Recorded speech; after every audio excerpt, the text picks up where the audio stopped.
Wait. It's DK and Psycho from TacoYaki Anime. Yo. And we are back for our final thoughts on the summer season of 2021.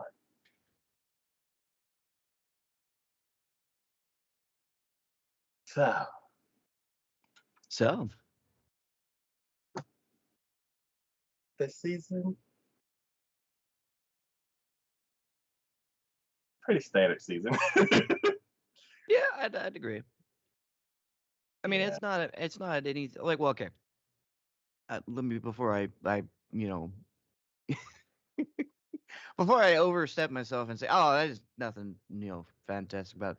There were some heavy hitters this season for sure, for damn sure.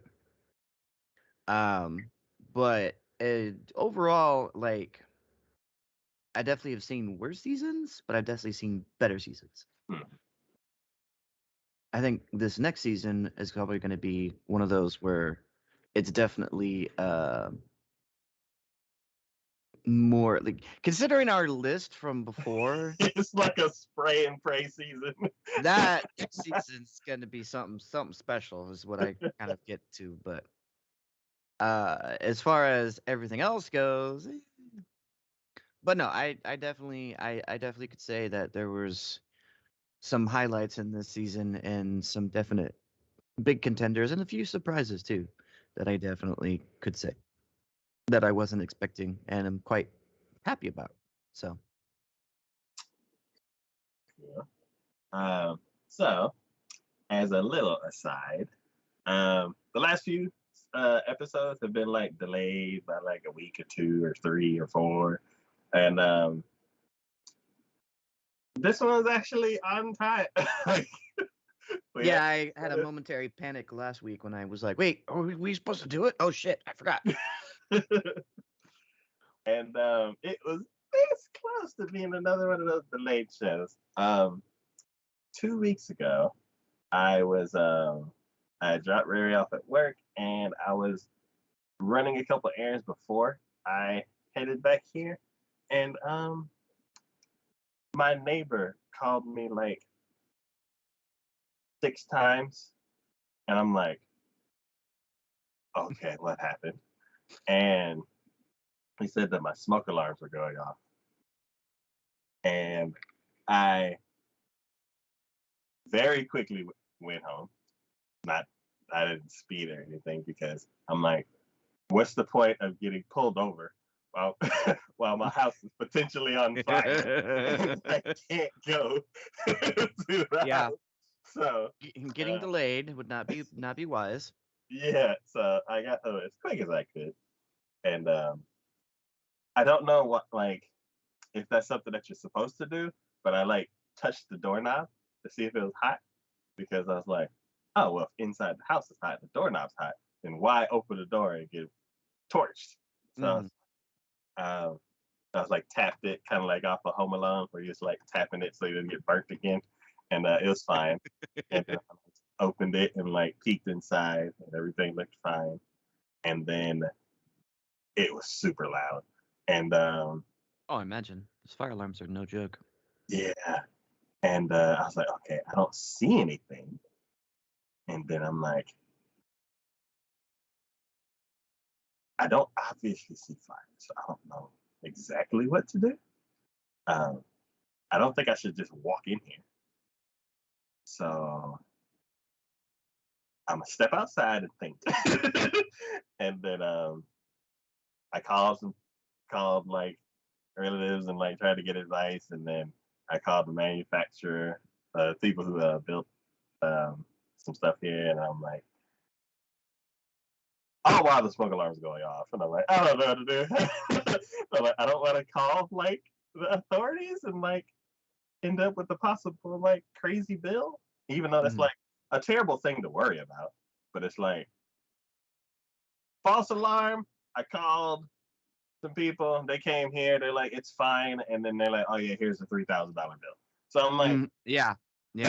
Like, that is a real like thing, and I don't think a lot of people understand that, especially those who don't live in the United States. But that is a real ordeal that can happen for any sort of emergency situation, Yeah. which is So nuts. so I'm like, okay. I called one person, they don't know what I should do. And I called another person, they don't know what I should do. The other person is like, maybe you should try this, but you should probably like get somebody who knows what they're talking about. I'm like, So I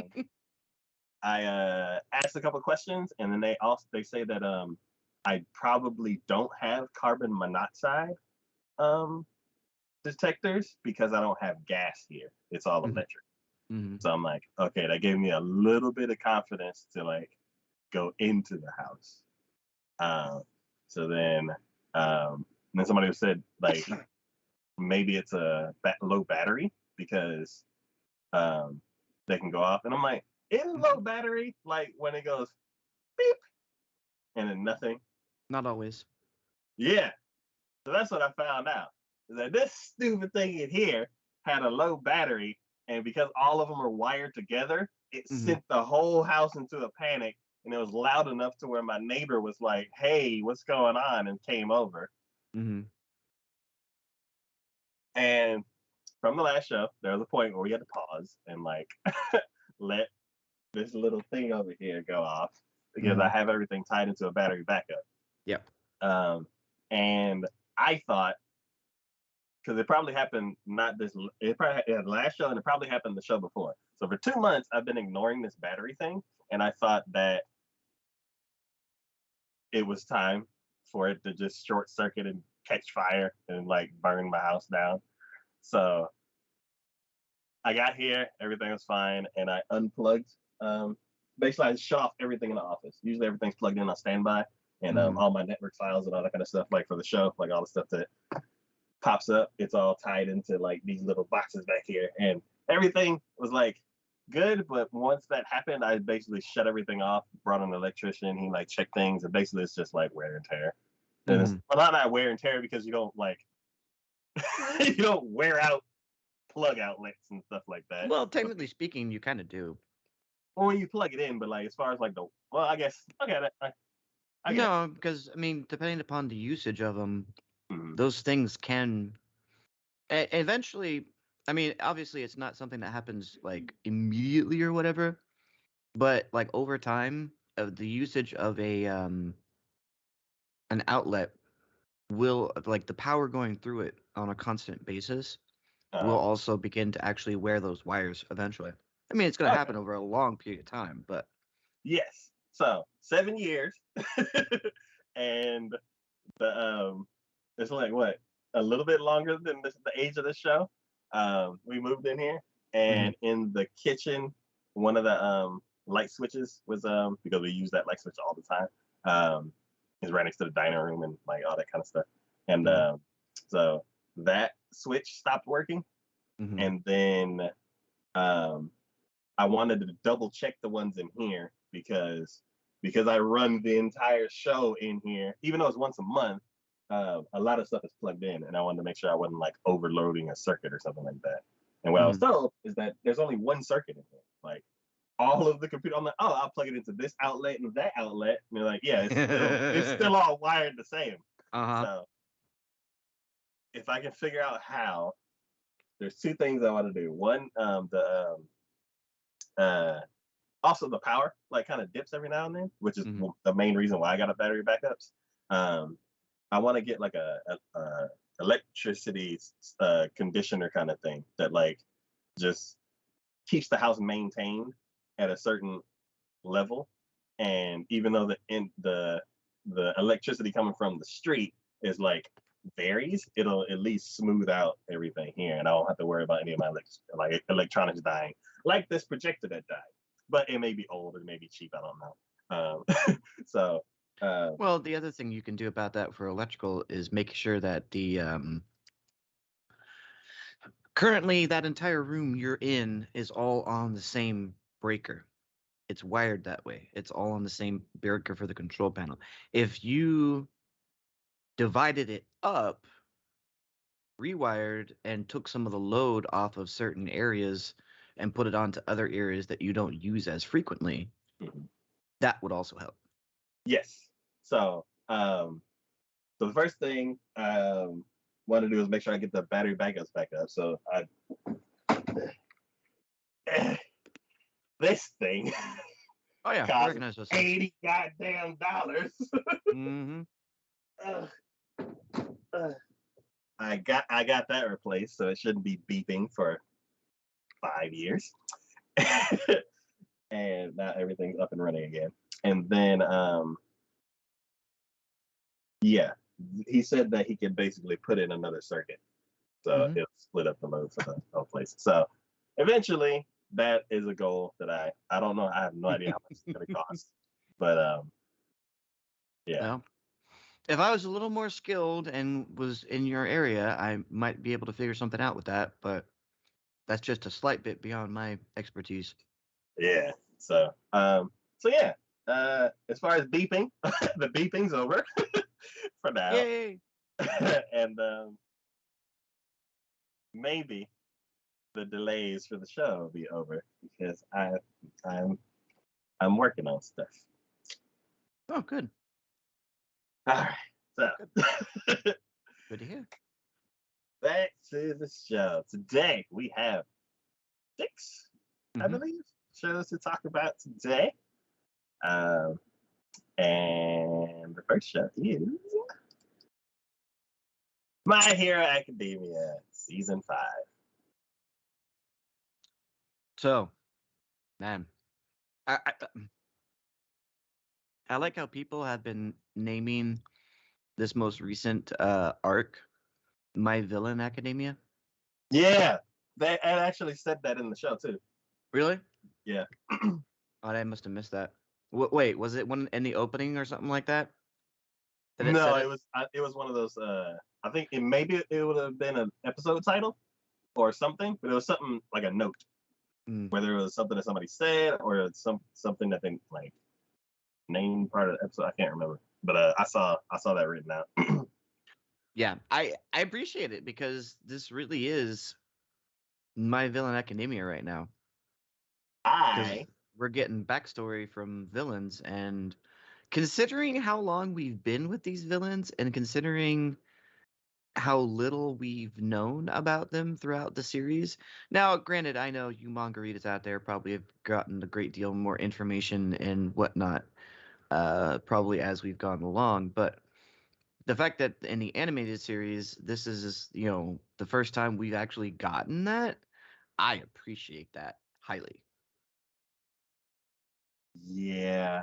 We had talked about this before, how nowadays they give backstory to the villain to kind of like flesh out the villain role as like villains are people too. And a lot of times they either don't do it well enough to where I care enough, or I can see it coming a mile away. And I'm like, I don't care what you're saying. He is a bad person. No. And I just basically I'm like just not invested in the struggle anymore. Hands off to My Hero Academia. Well, see, here's the thing. I see where you're going with this, but the setup, I believe, from the very beginning was very put forward, and you really can see that. Like it's abundantly clear because they say in the beginning that quirks manifested themselves at a young age in kids, and though not everyone does get one, the vast majority of the populace does. I think in the very beginning they said like what 80% or something like that. I think it's something high like Some ridiculously high number. I mean, that wasn't like almost 100%, I know that, but it was pretty high up there either way. So, and considering the variety of quirks that we've seen, it would stand to reason that, like, you don't think about it basically, but it would stand to reason that people with quirks that are more debilitating or more offensive, I guess, in a certain way, would stand a much greater chance of causing problems even without it meaning to. Hmm. Especially when their quirk first comes into being, because you don't even know what's happening. You have no idea where it's coming from, how it's coming from. You know what I Yeah. mean? So the fact that Shigaraki has a quirk where he dissolves any matter he can touch, that's scary. And Yeah. that's scary for all sorts of reasons, especially when you're a little kid and you don't know any better. Yeah. Like what they say with snake venom. They're like, you don't want to get bit by a baby venomous snake because they don't know how to modulate how much venom they're sending. Mm-hmm. So yeah. Oh Um, yeah. Which I mean, that is like a theme for My Hero, honestly, because think about Deku. You know, when he first got his power, he just pushed it all out. He didn't know how to control it. He didn't know how much power he needed to put into things. And then you think of oh God, the little girl with the horn? Eddie. Yeah, same thing with her. She didn't know how to control her powers. She didn't know to what extent, if she went too far, it would cause. I mean, it's a tragic thing, but it happens. But I do like the fact that we do have these similarities. Like you have Eddie, you have Deku, you have hell, even the kid who can basically mind control people. I forget his name. He's the one that the teacher took under his wing to train, had the voice modulator situation. Uh, If you answer it, one of his questions, he can basically control you essentially. yeah, he's the one that went. He joined team class A for a bit. Hmm. Yeah, yeah. Yeah. I don't Like you remember. have all these situations where you have all of these powerful or debilitating or offensive quirks that manifested, and you got to realize they manifested in a kid who had no idea about it, who could potentially deal massive amounts of damage. Mind you, yes, Deku had All Might that he was with to kind of help him and train him and everything like that, but it's still a situation where he could potentially, without even thinking about it, because he's done it reflexively so many different times, hurt somebody. Mostly he's doing it to himself, but hurt somebody else quite easily. But it's never come down to that. But Hen Shigaraki is the reverse side of that because he does have a debilitating quirk, a powerful one, offensive one, and he ended up inadvertently doing some pretty serious damage. And it's like at first, what is happening? At first, it was like an accident that turned into like another accident Mm-hmm. that turned into desperation. Then it turned into this one I want to be on purpose. Yeah. Well, And and you can't take it. This is why it's so scary about this whole quirk business thing. Is that what was he like 6, 7, 8, somewhere around there? Like yeah, somewhere. Think about back when you were that age. Were you always in control of your emotions? Were you always cognitively aware of like when an older person, a parent, an adult did something or said something to you and you just thought like it was unfair or cruel or mean. Don't get me wrong. What his father did to him was not appropriate. And I do feel like the family has at least some responsibility in the fact that they saw this going on for as long as they did, and it wasn't until the very end that they were willing to try to do something about it. because it went over the line. Like, Yeah, but come on, you saw their feel like from the very first time it was shown, you saw the looks that they were. It's not like they were don't they weren't all agreeing with him whenever he that very first time when he sent him out or whatever like that. yeah, But you saw their faces; they weren't happy about it. yeah, So it's they weren't readily like following suit, but at the same time they weren't going, "Hey, look." you need to kind of chill out on that just a bit. He's a kid. He idolizes heroes. What kid doesn't? I mean, living in a world full of heroes, can you imagine in our day and age if there was like actual factual heroes with like powerful abilities out there, and then you're told that at some point in your life you may manifest an ability yourself to be able to do that? Do you think there wouldn't be a bunch of kids out there who would absolutely be idolizing that ideology Yeah. and just being like, oh my god, I would love to do that? I mean, look at Deku. That's exactly what he was like. Yep. So it's just the fact that like in Hideku's situation, see again, it's the opposites. In Deku's situation, his mom was encouraging until they found out that he did not have the ability, he didn't have a quirk. Then Yeah. it was just depressing.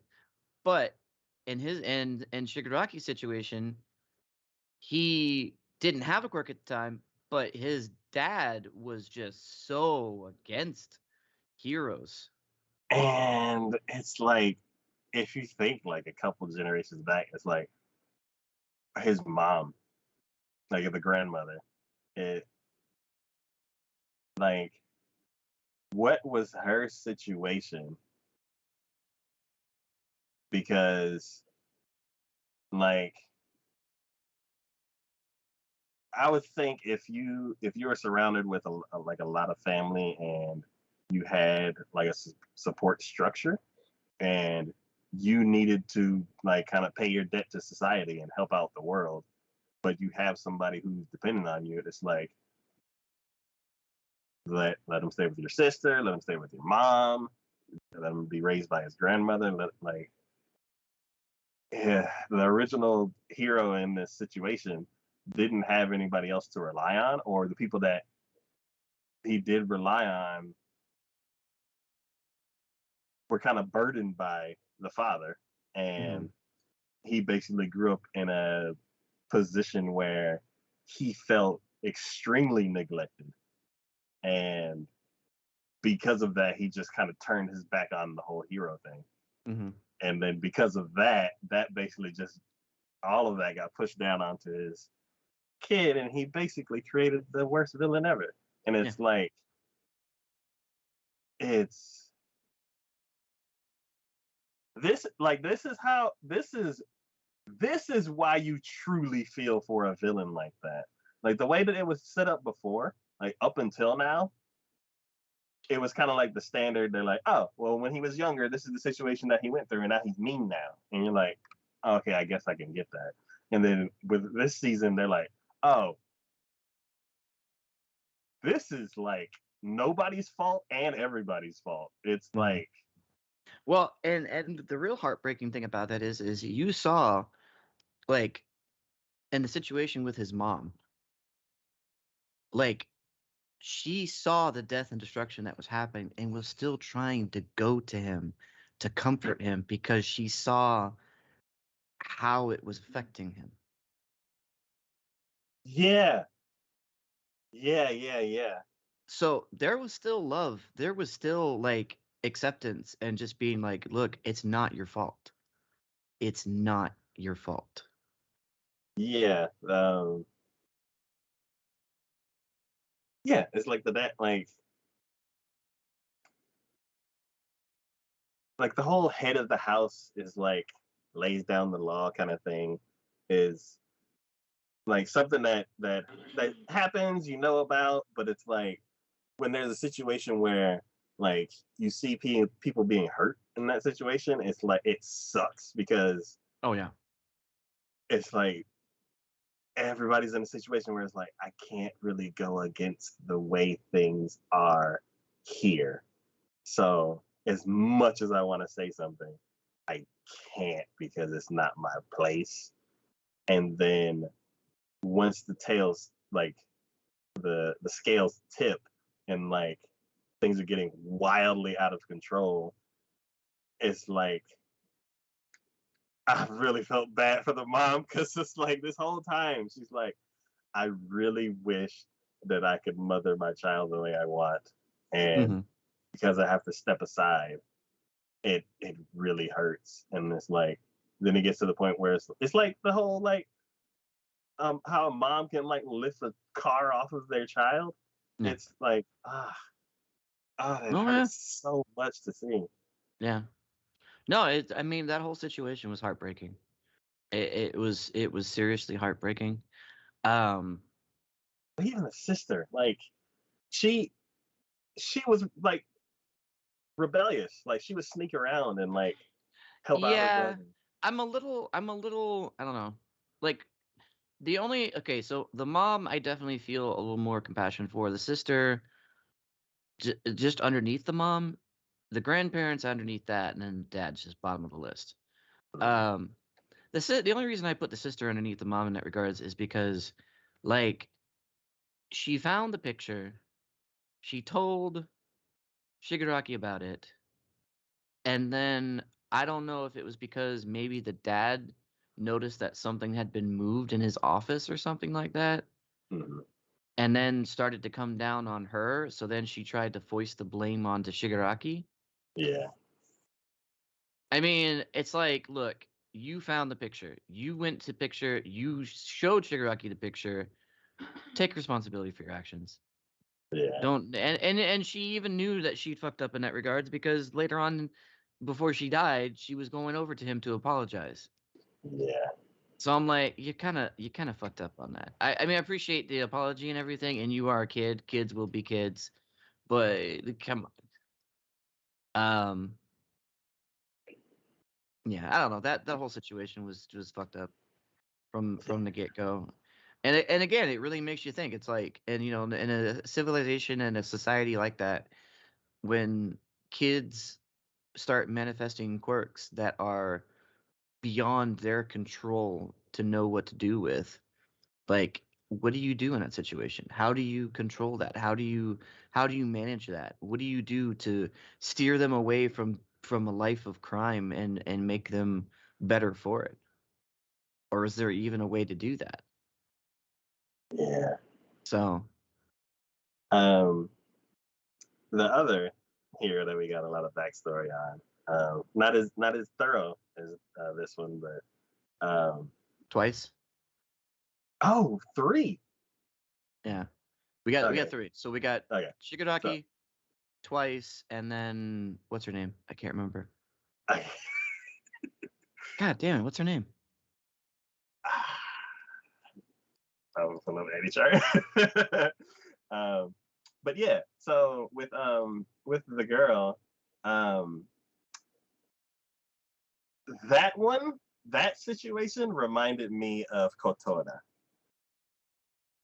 It's not the exact same situation, but it's a similar situation where basically the child is doing something that the parents don't approve of, and Toga. Toga, okay, yes, Toga. and the parents just like give up on the child. No, they really did, and I kind of felt bad for that because there again, there's a kid who doesn't understand why. Like, this is what frustrates me about, and maybe I'm overreaching in this regard because I'm not a parent or anything, but this is what frustrates me about parents and adults in general, especially when it comes to dealing with kids, is that they take this stance of, I you see a kid doing something wrong or something that they shouldn't do or whatever, and Mhm, you just tell them to stop doing it. Just don't do that. mhm, But you don't tell them why. mhm. And to recompense that, you're like, well, it's common sense. It's like, to you, yes, because you've lived in this world. You understand the rules and the regulations of this world. This is a kid. They're relying on you to explain to them what those rules and regulations are. And then also, it's like you're not going through that same like No, yeah, they don't. situation where it's like you're just drawn to blood for Yeah, some uncontrollable reason. Yeah. Um, they could have totally handled that better. They could have been like, you know what, if that is what you need, maybe we need to go and work something out with blood bank or something like that.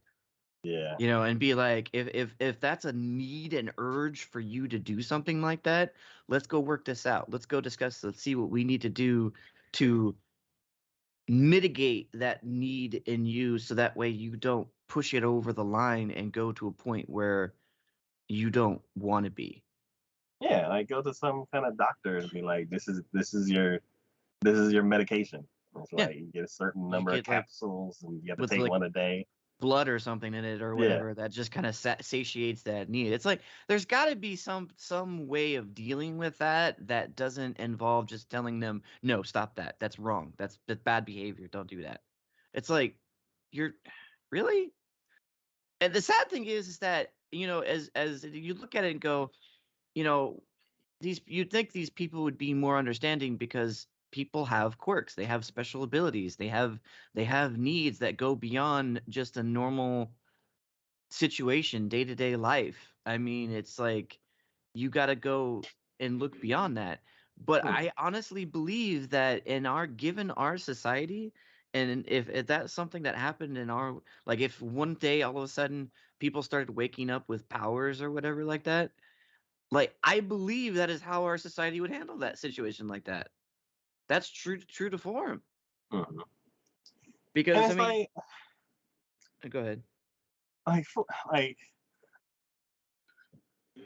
I'm trying to like play a little bit of devil's advocate against myself because it's like, yes, I know Toga now, and I'm like seeing her like her origins, and I'm trying to think like, how long would it take me for like, if I if I just all of a sudden I'm like, okay, cool, stream's over, let me go get me something to eat, and I go into the other room and Ray Ray's just munching on a bird, and it's like pieces and blood everywhere, and I'm like,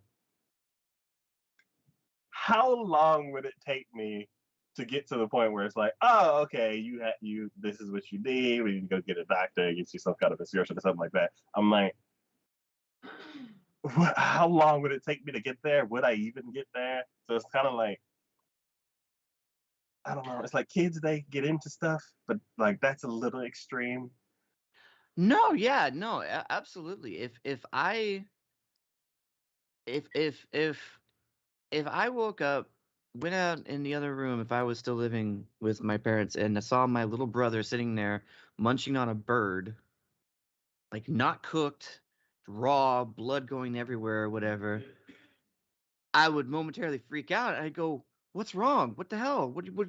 I'd immediately take him to a doctor. Like there'd be Mm, no hesitation. I'd be mm, like, "We got to go to a doctor and find out what's going on. Like, what is, what's your problem? What's there's obviously a problem. We need to fix this shit. mhm, This is not normal behavior by any stretch of the means." But there again, it's like if you were living in a society where the idea that you would actually manifest and gain special abilities and stuff like that were a thing, that would throw the whole. I would think that would throw the whole medical industry like for a freaking loop, because you got to be like, okay, is there literally something wrong with you? Are you diseased? Is this just your quirk doing mm. something? You know what I mean? And it's like Yeah, there's more questions that would be involved in any given situation, I feel like. yeah. But again, I feel like each one of these has proven that looking at the villains and their backstories, it proves that every one of them was an issue of circumstance and also just lack of understanding. Mm. Lack of understanding, lack of empathy for them. It's crazy. I mean, look at Twice. Like it was a bad situation to begin with, but the whole reason why he started creating duplicates of himself was because he was lonely. He didn't have anybody else. So, I mean, that's sad in its own right. And then he wouldn't create more duplicates of himself just because he was afraid he was no longer the original. Yeah. He was afraid of getting severely damaged to the point where if he was a clone, he would end up going away. and he didn't want to create any more himself for fear of them trying to retaliate against him. I mean, God, it's just every single one of them. I'm curious if we're ever gonna get a backstory on Dobby or Shredder or the what is it, Dobby or what's the other guy's name? God damn it, the lizard dude, Uh, Spinner. yeah. Okay. Spinner. That's what his name. That's Shredder. Spinner. Yes. I'm curious if we're gonna get a backstory on him, or if it was in the manga and they just didn't. They cut it from the anime. I don't know. Yeah, I'm trying to think like what would be another time to like go into backstories. I'm like they kind of was like, all right, that's enough backstories for now, and then Well, each one of them, once they went into their backstories, they gained an increase in ability and power. yeah, which was like dangerous because it's like normally you see the heroes getting stronger and not necessarily the villains. Usually the villains like already too strong. Mm-hmm. And this time you're seeing the other side, and I'm like, that's Well, here's the thing too, is that I'm kind of excited for and whatnot about it is that or even going back to our original conversation about that, it's like Toga. I feel like had she been able to get rid of her childhood trauma or had things gone better for her, what she's currently being able to do now would have been a normal thing for her. Like her oh power up, I so think she would have been able to do prior to that had she not had that childhood trauma of being told that she was wrong or disgusting for doing what she was oh, doing. And if that was the case, like originally I thought her ability was like, okay, she's like espionage. She can clone herself to look like anybody or this, that, and the other thing. But now that she can actually use the abilities of the people she clones herself into, yeah, I'm like, man, had she been a hero, she would have been an amazing hero. yeah, She would have just been like, okay, I just need a few blood samples from a few different heroes, and then in any given situation, I can take the blood and then use their abilities to stop a villain from doing whatever. I'm like, that would have been amazing. yeah, She would have been like the worth 20 superheroes.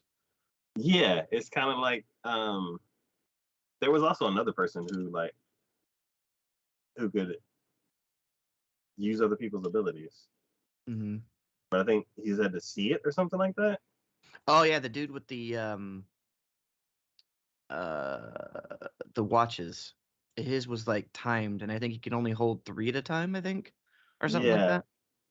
I feel like maybe there was another person too, like, or maybe all they do is touch them or something. Like, there Mm. was a couple people who could like use other people's powers, and like that would be an interesting way for her, where um, it's like you're part of this squad, and like they're already like work together all the time, so they're like, yeah, just go ahead and take a sample. It's like whenever we get into a pinch, you can like help. Like, Yeah. Oh yeah.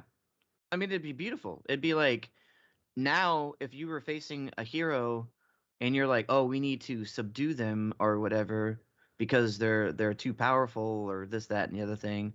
Now it's like, okay, you subdued that one, but guess what? You're putting all your effort into that subduing that hero, and now basically their clone just came out and said hi. yeah, You know, like yeah, that would be amazing. So it's a shame.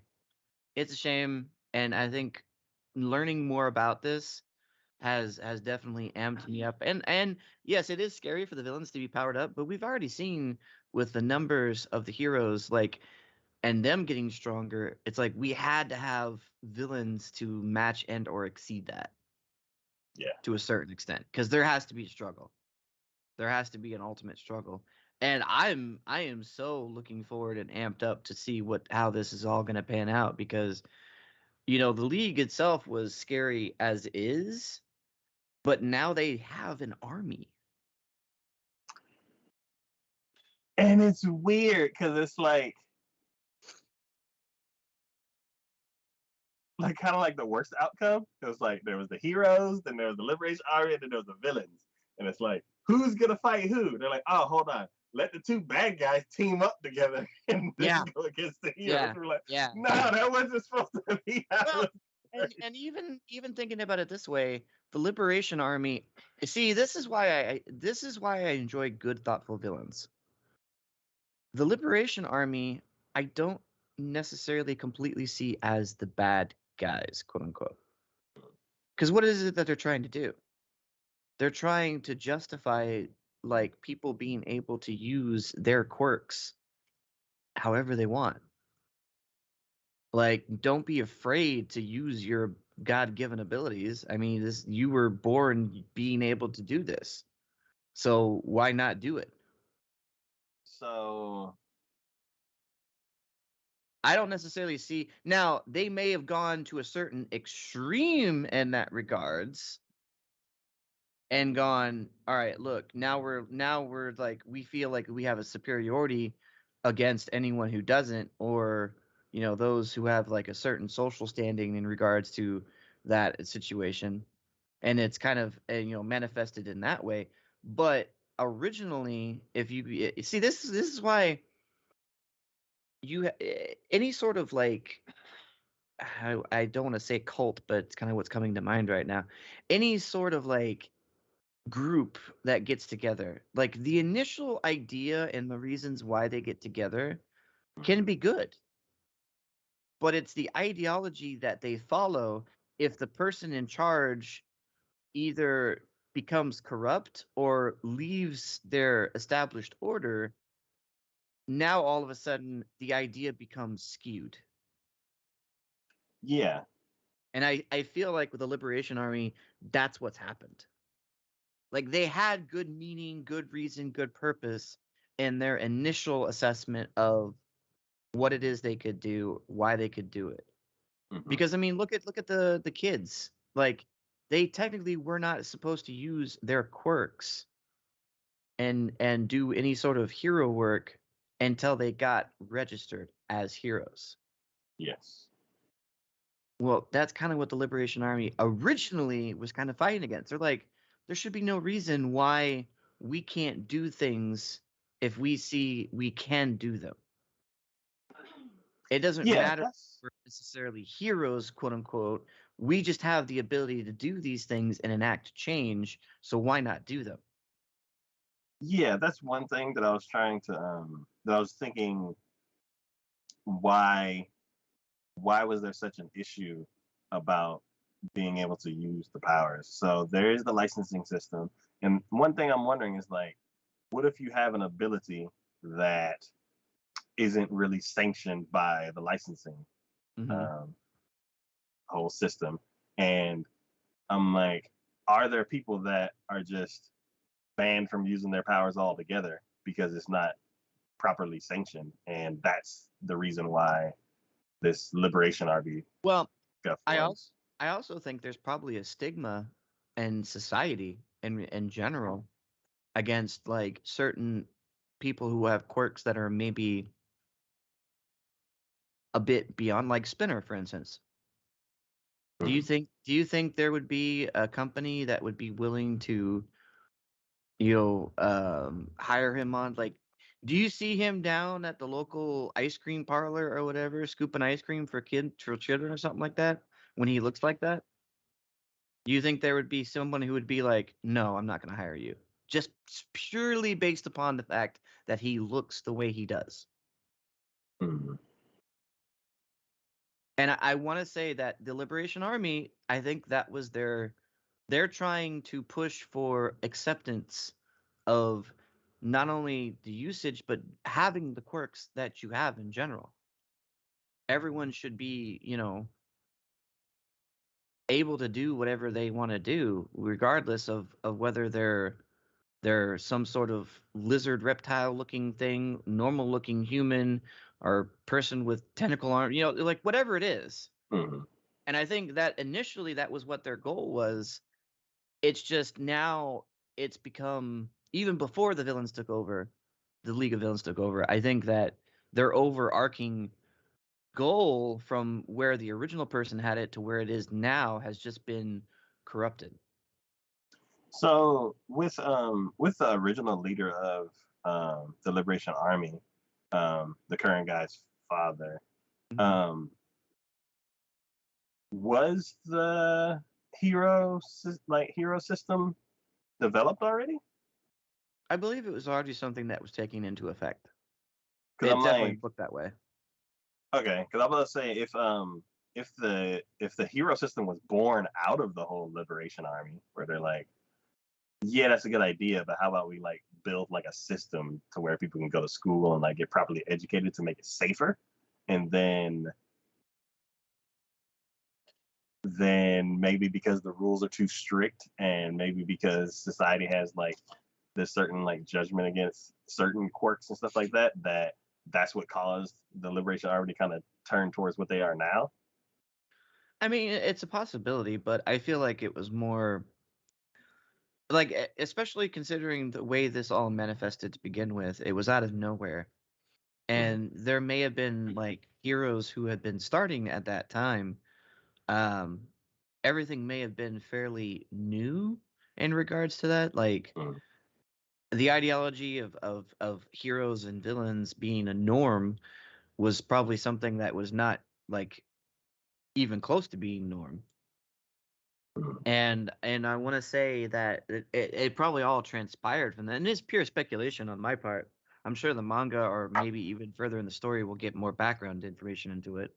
mm, Um, but I believe that like just being able to see the way that they do things so far and the way that our society in general would be, I really feel like that would transpire. Like, yes, like they probably didn't like no one knew what to do at first, I'm sure. yeah, They were like, "Oh my God, what the hell's going on? Why are we like?" I'm sure initially it was even looked into by scientists, being like, "What is the cause of this? Why is this happening? How can we stop it? Is it reversible and whatnot?" And that probably on its own threw a definite stigma on the whole fact that people having quirks to begin with. And then I'm sure that the Hero Society started to become a thing as villains started to become a thing because when one happens, the other follows suit. And I yeah, can't imagine, given that the way our society is, that there wouldn't be a correlation where, as much as I would like to think that there would be people just doing good things from the initial with the fact that they have abilities, I can almost guarantee it was probably someone doing something bad. And then yeah, it was then someone else stepping up and stopping them. And that being the case, I that to me is probably where the Liberation Army started to spark, because they even said it was like the justification of being born the way that you are. And when you have people who, and it might not even been like necessarily as evil intent as it was to begin with. Maybe it was just someone got pushed too far because they were basically being looked down upon because of how, different they were or something like that. And mm, then Liberation Army just came in and goes, "Hey, we could stop all of this if we just push for acceptance by the general public on people, having these abilities and not being afraid to use them openly to their own discretion." mm. So, Yeah. It's interesting, like that how I, there's like a third, like half of a like first there was a third party, and then now it's like half of one party has like a not completely determined like because like now that they're mixed with the villains, I'm like the original like ideas of that Liberation Army is like gonna get twisted, and I'm wondering if because two groups are teaming up, if they're gonna end up having like some kind of conflict. quarrels, yeah, and like some kind of quarrels and like break apart. I mean, it's possible. There could be some people who don't agree with the way things are going and break apart from that. But I just gotta say, with how much from where this show began, with having the main character gaining his abilities, learning to use his abilities, and just trying to do good and whatnot, and just having villains appear or whatnot. To where we are now, I have to say my hat's off to the creator and the writer for this, because this takes some freaking work. And to have developed, I mean, obviously, yes, we're on like what, season 5, obviously, of the show, but to have a show develop so much to that extent where you're the morality of civilization and the villains and everyone else is like being put into question as far as that goes. It's it, it shows something. I feel like it really shows how well they've done with this story, and I kudos to them on it, honestly. Yeah, it's I'm like now going forward. It's like before this season, we were like, there's gonna be a certain time period, and then like the villains weren't really ready yet. No. So it's like we got 4 months, and then the Liberation Army is gonna like just cause a bunch of chaos, and then it's like the villains in the Liberation Army fought against each other for this season, and then now they're like, okay, let's do that again. Well, and Now the see, fight's about to happen. what I think happened was is that we saw where we were at before was in the future. What we just saw recently was back in the past. Oh, Because the villains, when we first saw them, when Hawk was trying to get in with the Liberation Army, the uh-huh. villains were already there. They were already a part of that. He was already talking with Dobby to begin with. Oh, so This we've basically, now gone, so before we realized why the villains were there, now they're like, we showed you what they were doing, now we're going to show you how they got there, and then we're going to bring you back up to speed. okay, so it was kind of like a 6 months before. This Yep. is what happened. Yep. Okay, Yep. okay, That's exactly okay. what they did. That's exactly what they did. They wanted to show you what the current problem is, but then they're like, now how we got to this to be a problem to begin with, this is how it came about. Okay. That's the way I see that whole thing, because I thought about it for a while and I'm like, wait, when Hawk was there back when the kids were doing their fall or winter training with heroes, over with Endeavor or whatever, like he would show up and I think I would see Dobby, and I'd also would see Twice, and I think the shadow outline of Toga and Compress Mhm. I think was there as well. I never saw Shigaraki though. Yeah. I think they're playing that one close to the chest, because at this point we're Shigaraki's about to get a major upgrade, and that's going to be scary. Shigaraki's about to get a major upgrade. So I got a little confused about one part. Hmm. So Mike and um eyeballs. What's his name? I know who you're uh, talking about. yes. Um, their friend Hmm. from back in the day is not the guy being electrocuted, right? No. Okay, that's Shigaraki. Hmm. Okay. No. Uh oh. Hmm.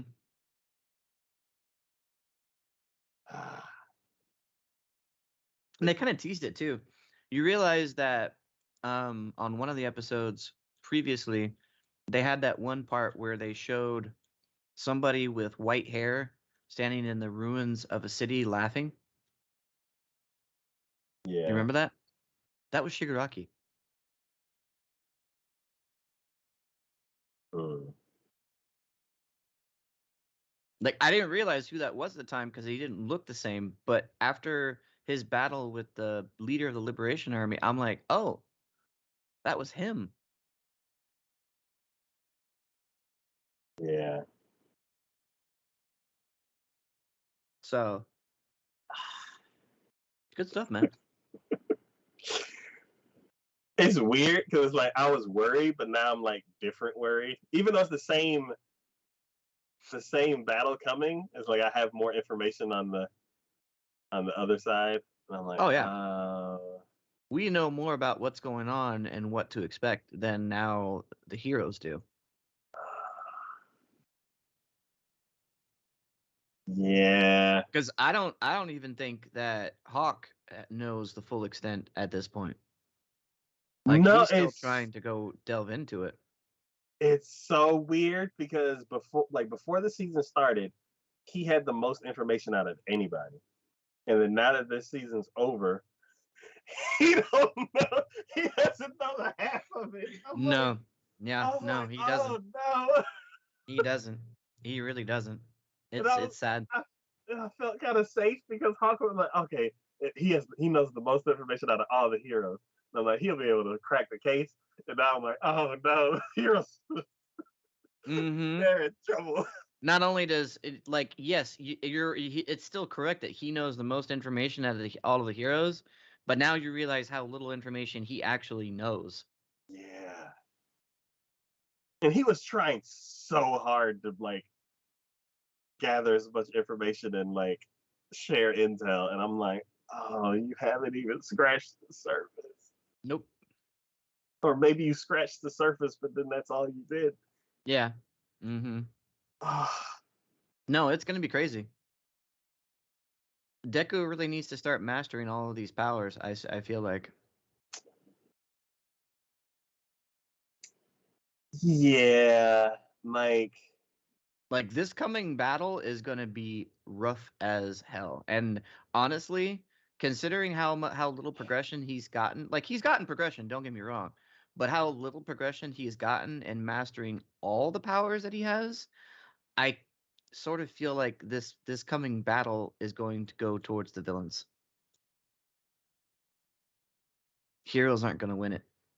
uh, one thing that a lot of anime do is like they give backstory to somebody they're about to like somebody that's about to die, and I'm like, I I hate that I know everybody's backstory. I'm like, no, it's gonna hurt so much. Yeah, Uh, I have a feeling that the villains are gonna lose this coming battle, and then the heroes are gonna have to come back. Because Deku really hasn't done as much as he should. Like he's getting better, but he's still not there. And the fact that the heroes know so little about what's coming, I mean, Hawk's trying to push the point of saying, "Hey, we're gonna need an army. We're gonna need like a large group of people to help take out what's coming." But yeah, it's gonna be rough. uh, I kind of want to like go back and watch last season. Like every time they reference like this whole incident that happened in this one town, because I actually That's know what the happened. town. That yeah, Yeah, now we because know what yeah, I'm happened. like I actually know what happened, and like they mentioned it like many times, and they're like all these rumors coming about this one town, and I'm like, what rumors? I'm like, oh, now that I know the whole story, I'm like, oh, y'all should have got more information. Like, Hmm. it's like all this stuff happened with like barely anybody knowing because that was like a very like mostly insulated town, whereas like Yeah, information did not get out because most of the people, ah, most of the people were part of the Liberation Army. yeah, uh, it what is it happening? It's gonna start back up what, next summer. Oh my god. It's gonna be crazy, man. I'm calling it right now. I'm just saying. I feel like that by the time the battle comes about, they're not they're gonna lose it. Heroes are gonna lose it. It might be close. It might be close. Ooh, that's another thought that occurred to me now too. I wish that hadn't happened. What did Night Eye's prediction have a long time ago? about All Might. Yeah, That he was gonna die. I already have that feeling because he's trying. Like All Might just feels off. He Yeah. isn't his like. I'm not 100%, but I'm gonna try. He's like he still does that, like try to like lighten the mood and try to like do something, but like he gets serious a lot, and like this whole the Notebook trying to like basically it's like all the help that All Might can offer. I feel like he's giving it all out right now Mm-hmm. because he's like, here's all my notes, and I'm like, oh, you've been keeping notes too? How come you didn't mention that until now? I'm like, are Probably we because just he squeezing All only Might dry because he'll be done soon? probably only because he realizes his death is coming. So he probably didn't have those notes before, and he only just did them now as an insurance policy. Mm, I have a feeling this coming battle, one, the heroes are going to lose, and two, All Might is going to be killed. I hate that they showed what's the guy? Eraserhead and Mike's friend, Yeah, that's rough. because that gives them a straight up weakness. Yeah, yeah. You are 100% correct about that. Oh, and how strongly it affected them. This sucks. How can it not? That was their friend who they thought was dead for how many years due to a villain incident? And then end up finding out that the villains had taken his body and basically revived him and mutated him to fit their purposes.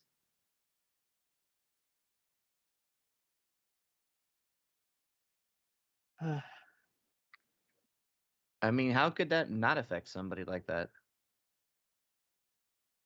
I just know. I'm just like it's It's gonna be bad. this next season is going to be the hero's downfall. Mm, This is the Empire Strikes Back of My Hero Academia coming up in this next season. Endeavor is like patching up things. He might die too. Well, he already moved his family out of where he's living. Ah, no, no, no. The number 1, the number 2, and the number 3 hero will probably die.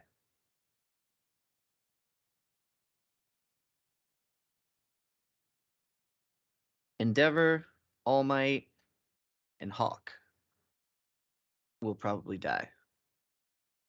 Because for all his subterfuge and all of his trying to sneak his way in to gain more information, I'm almost betting that the villains know. I I, totally agree because of how little information he even has. I'm totally betting that the villains know, and they're stringing him along.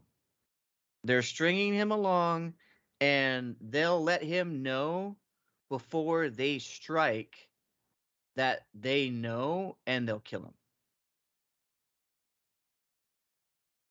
Mm.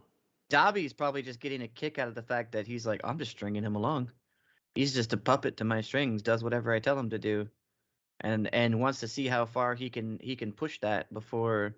Yeah, because he supposedly made Hawk kill somebody. Yeah, I'm like, yeah. Oh my god. The villain. This is where the heroes fall. The villains are taking advantage of the heroes' hubris, and the one thing that set the villains and the heroes apart above all else was the fact that they one, were not working together, and two, did not have a plan. They have a plan. They're working together. Yeah. And in the end, the heroes will fall. The main heroes will die. All for One will be released. He's waiting for it. He knows it's coming. He knows it's going to happen. I forgot about him. He will be released, and then the heroes will have to fight their way back up and to victory. That's what's going to happen. I'm calling it right now. I am calling it right now. Oh man. We're gonna have some significant losses. Some people are gonna die.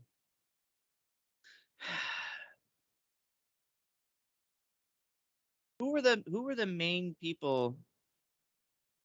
You know what? Honestly, as poetic and as sad as it would be, the people that our main heroes trained under are the ones who are going to die. So All Might, Endeavor, Hawk, that dragon lady. All the people who were in charge of the work study. Yeah. The ones that we saw. I feel like they're gonna die. I don't think Torino's been around enough. It's like for me, No, I think Gran Torino. I don't think he'll be part of it. Like he might fight, but I don't think he'll be dead because of it. because he's kind of like the Yoda. Yeah, Like he'll decide to dismiss himself. Kind of. yeah. No, I know. Hey, again, more Star Wars reference. Like I feel like this next season is going to be the Empire Strikes Back. It's going to be the downfall and where the heroes will be at their lowest, and then they're gonna have to rise above it. Like they've alluded to so many times where All for One basically put the world in chaos, and it wasn't important for One for All finally came out and did what he did and made it a better place. Yeah. And I feel like the second coming of that disaster is on the horizon. Like we're about to reach that low point once again. You know, it doesn't help the fact that since we do have a hero class essentially that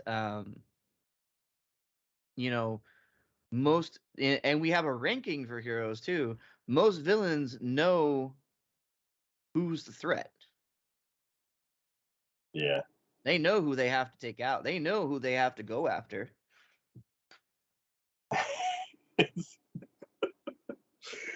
uh, Like the pieces are there. I'm saying. yeah, they're like, here's your menu. Who would you like first? This is who you need to take out first, and this is what's going to happen. Here's all their stats, and here's all everything. Yep, because they've made heroes into celebrities. This almost goes back to Stain's whole situation and ideology. The fact that heroes are no longer heroes anymore. Now heroes are just treated like celebrities, and they do not have the way of being able to be heroes anymore, like the way they should be. And I think that what's about to happen is going to basically make a dramatic reset. Yeah. So that oh my god. So there's this one phrase that I keep hearing Joe Rogan saying, where it's like, hard times make hard men make nice times make soft men, and soft men make hard times. And I feel like because of the peace that was started and created by like All Might and his mentors has not really lowered the caliber because I feel like there's so many more heroes now around compared to the Well, time we've from we've before. gone from quality to quantity. Yes. But I feel like And even the like current what they the go through current now. the current up and coming, I think, are beginning to do be that upswing. But they're only at the point of beginning to be that upswing. Yeah. They're not quite there yet. Yeah. Ah, it's this weird cycle. No, it's true. It's entirely true. So I don't fault any of that. That's probably pretty accurate as far as that goes. So, Yeah. and then like I said, a lot of times in storytelling, you take ideologies or you take thought processes that are true to life. I mean, yes, you put them in extravagant situations or, you know, completely off the wall situations or whatever, but when you break it down to its basic core mechanics, that is what it is. And it's funny because now looking at all this, it's like you could probably break the whole thing of My Hero down to yes, originally it started with a boy gaining power to be the hero he wanted to be, but what it really comes down to is the fact that we kind of overlook the fact that yes, they said a high part of the population has quirks, but there's still that other portion of the population that doesn't have quirks, that don't have any sort of special powers or abilities. And because that was the norm prior to these quirks being manifested, those who are in higher seats of power created a essential racist stereotype gap where those who have powers, are either accepted to a certain extent or looked down upon because of how badly they look or interact. You know what I mean? Yeah. So it's an interesting hyperbole situation where you got to think about stuff like that. So Yeah. The next season is gonna be wild. oh, for Ah. sure, for sure. Oh man. All right. The next show is gonna be I feel like when this whole thing wraps up, we're probably gonna have one big long epic episode of just like recap and discussion and all this involved with this because it's yeah. gonna require some downloading to really dive into. I feel like. Yeah, this is definitely one of those shows that are gonna be like have its own special super long comb through uh discussion because man. Mm-hmm. All right. The next show we're gonna be talking about is how a realist hero built the kingdom. So I wasn't necessarily 100% sure what I was going to get into when I started this series, but it looked interesting in its certain aspect of taking the concept of a hero comes, it gets summoned, isekais into another world, and then goes and defeats the Demon King, saving this world and returns home situation. Because the very beginning of the show, the guy gets transported here, but then like basically gains the kingdom that he got transported to because the whole point of him going, yes, there are demons that are attacking, but the kingdom itself was in such poor disarray that they didn't have. There was a bigger kingdom that was fighting the war on the battlefront for all these other smaller kingdoms. And in order to fund this war, all the smaller ones were having to put forward money as way of payment to continue the bigger kingdom's defense, essentially. Well, this kingdom he got summoned to was poorly managed and had no money. So their whole thing was, well, if we summon a hero from the only way we know how to, then we can put that hero as essentially our payment to this battle. And he didn't like that. Our main character didn't like that. Soma. So he basically, because he was essentially a office worker,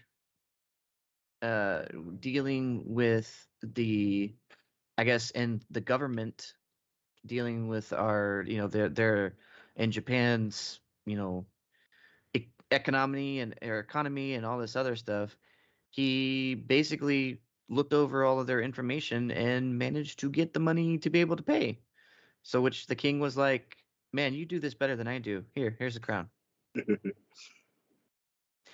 And that basically snowballed into some very interesting things because yes, it did have some fighting, it did have some battles and stuff into it, but a lot of what he did was purely based upon improvements on making the kingdom better, so that way they no longer had to rely on the bigger kingdom as protection and they could handle their own situation. Mhm.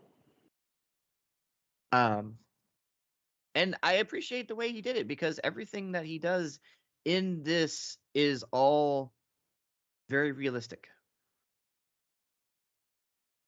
Um, I know it's ironic enough saying how the realistic hero rebuilt the kingdom, but and truth be told, yes, I like every situation and everything he comes up with. I can totally see, given this in the circumstances he was in, that not only was it a viable solution, but it was a good solution. Um, so I already know this is getting a second season.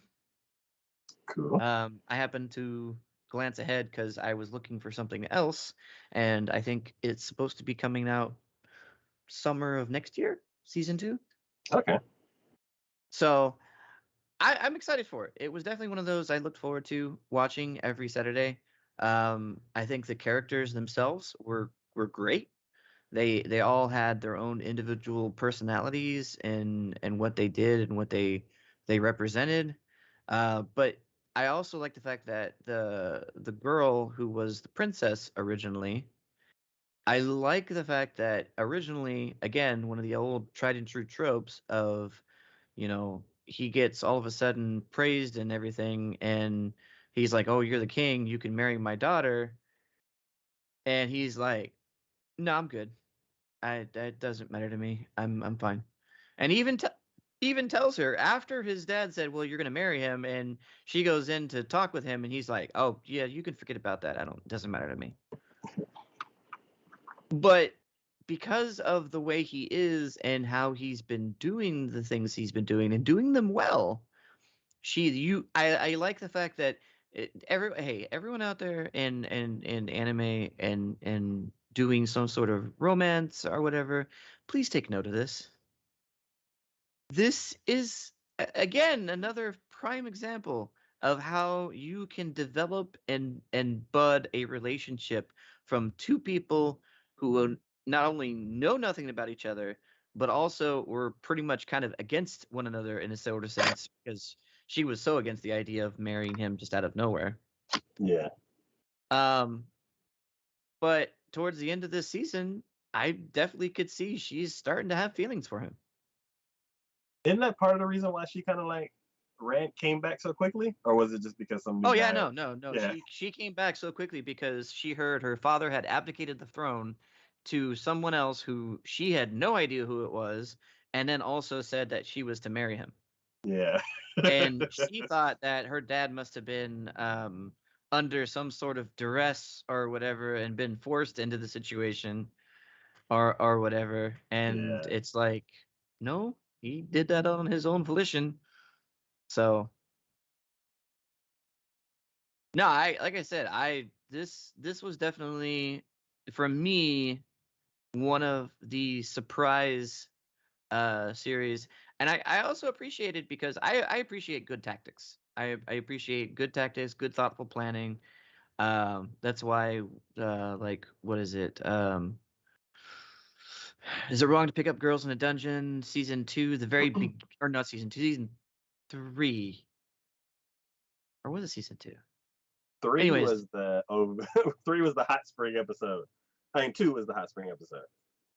oh, okay, yeah, no, this is the one where he was facing what's his face, the god who had a thing for him and wanted to take him away from, and so he basically they had a games where they stormed the castle or whatever. Like with how well that was planned, like that, and I'm sure anyone out there who's seen the series, you understand what I'm talking about. Was that the beginning of season 2? It was within the first 2 or 3 episodes, I think, if I'm not mistaken. But with how well that was executed and thought out, I appreciate things like that. And this definitely had a similar situation as far as feeling to it. Mm-hmm. And again, all of his tactics, very real, very well thought out. Like the dude in the back with the horns is part of their Air Force Dragon Army essentially.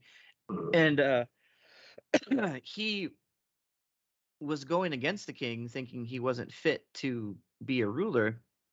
So he had dissension amongst his own people. So basically they declared war on him. So what he ended up doing is um he attacks, but he brought one of their biggest battle cruiser deals out onto land, utilizing engineering of giving it wheels essentially and being pulled along. And the dude was so pompous and cocky, he sent his flying army out to take it out, but it was unmanned. He had puppets that were controlling it and keeping it moving and firing, but it was completely unmanned, and his actual army was already back over at their base, storming their place and taking over him. And it wasn't until that his army got in there, saw that it was empty, knew what he was doing, but by the time they got back to their place, he had already taken over. That's cool. And I'm like, damn, that was well freaking thought out. You already knew he was gonna take the bait of being like, oh, you're wanting to attack me head on, do you? You think you're strong enough to go after me? All right, let's go and hit you head on then. We'll take you out. Which yes, they did, but that wasn't their plan. And I'm like, damn, shit like that. I'm like, I, geez, I don't know. Was it that old A-team saying, I love it when a plan comes together. Mm-hmm. As sad as that may be, being a corny as a line as that may be, it is rather satisfying when you see something like that as far as plans come together and work just beautifully. So Yeah, I can totally agree to loving when a plan goes together, because yeah, that's not been the case over these last 2 years. but yeah, you know what I mean. It's like in regards to like, it's when it's well, and I'm sure we're gonna get to it. No slimes on the list or whatever, but it's like there again, another plan that was well thought out, forward thinking, and well executed. Same thing. I'm like, damn man, yeah, you really, yeah, all right. I think the king probably did make a wise decision in being like, all right, you're better at this than I am. Here, you take the crown. I abdicate the throne to you. Because I mean, that's literally what happened. So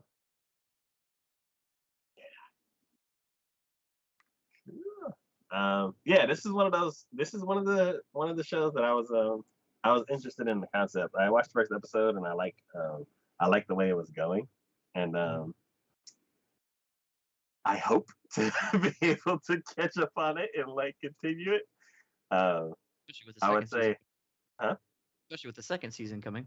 Yes, yes. This is like top tier 2 show for me. It's like it doesn't. It's not my bread and butter, but then it's not one of those shows that I not one of those shows that I'm like, I can go to the back, like to the. I'm like, I actually want to watch this one. It's Mhm. just if I had a choice, it's in tier 2 at the top. But Gotcha. yeah, cool. All right. The next show we're gonna be talking about is Miss Kobayashi's Dragon Maid season 2. So now that I've seen 2 seasons of Dragon Maid now, I've come to a very interesting conclusion on how they approach this. Mhm. So, following both season 1 and season 2, the first couple episodes and the last couple episodes are the most important. Okay. Middle episodes, while interesting and fun, not as important. I I know at a certain point they kind of like had to like check off some boxes, but they're like, Well, it's what like else? I think the middle episodes are just like this is a character driven story, Yes. obviously. I think like there's no real conflict or no real like you could after the first 2 or 3 episodes and before like episode 10, I guess. In between that, you can sit back, relax, enjoy yourself, not have to worry about a damn thing entire way through. Good to go. Like the very first episodes are there's a conflict, they're introducing the characters, maybe we're solving this conflict, but it's kind of a, touchy little basis here, and that I feel like from first and second season, very true. Mhm. Then we get to the end episodes of the first season, and we had Toru's father come into play. And I was like, oh, that's a huge conflict. Because he's like, no, you I don't need, disapprove. yeah, you don't need to be here. This is all wrong. Da da da da da. And the second season, we learned about why the conflict was a conflict to begin with. Why the Chaos Dragons became Chaos Dragons, what Toru's thinking was, and why she ended up being the way she was at the beginning of the first season when Kobayashi found her. Mhm. And then seeing that culminate in the end with an interesting ideology of Kobayashi feeling like she isn't worthy of Toru's affections or attentions because of how awesome she is in so many ways, yet being vindicated by Toru of no, you don't see your true value and you're even more awesome than I am for being the way you are. Mhm. You know, again, more character conflict in that regards, but it's like not a lot of that happens in the middle scenes. In middle scenes, we're getting like a little more development or whatever, but there's no real conflict. Yeah. You could just sit back and just be like, oh, that's cool. Oh, that's funny. Oh yeah. Oh hey, look, it's cute. She like even when shit. Why am I forgetting her name? The little dragon, Uh, kind of. Kana. Even when Kana ran away and went to America for a little while, Yeah. like I had no like I was like, oh, this is cool. She went to America. Like there was no conflict. I'm like even though there's like, oh, I had an argument with Kobayashi. I'm like, oh, you'll figure that out. And I'm just sitting here going, I just want to see what's your adventures like. What do you do in America? What do you see? What do you think? Or this, that, and the other thing. And they even further proved that point because they showed the entire time Kana was in America, Toru was following her. Yeah. That's what I'm saying. It's like there's no conflict. There was no conflict. It might as well have been a day out with Kana, essentially, which is basically what it was. It was just the fact that she went from Japan, flew all the way to America, and then that was it. You know?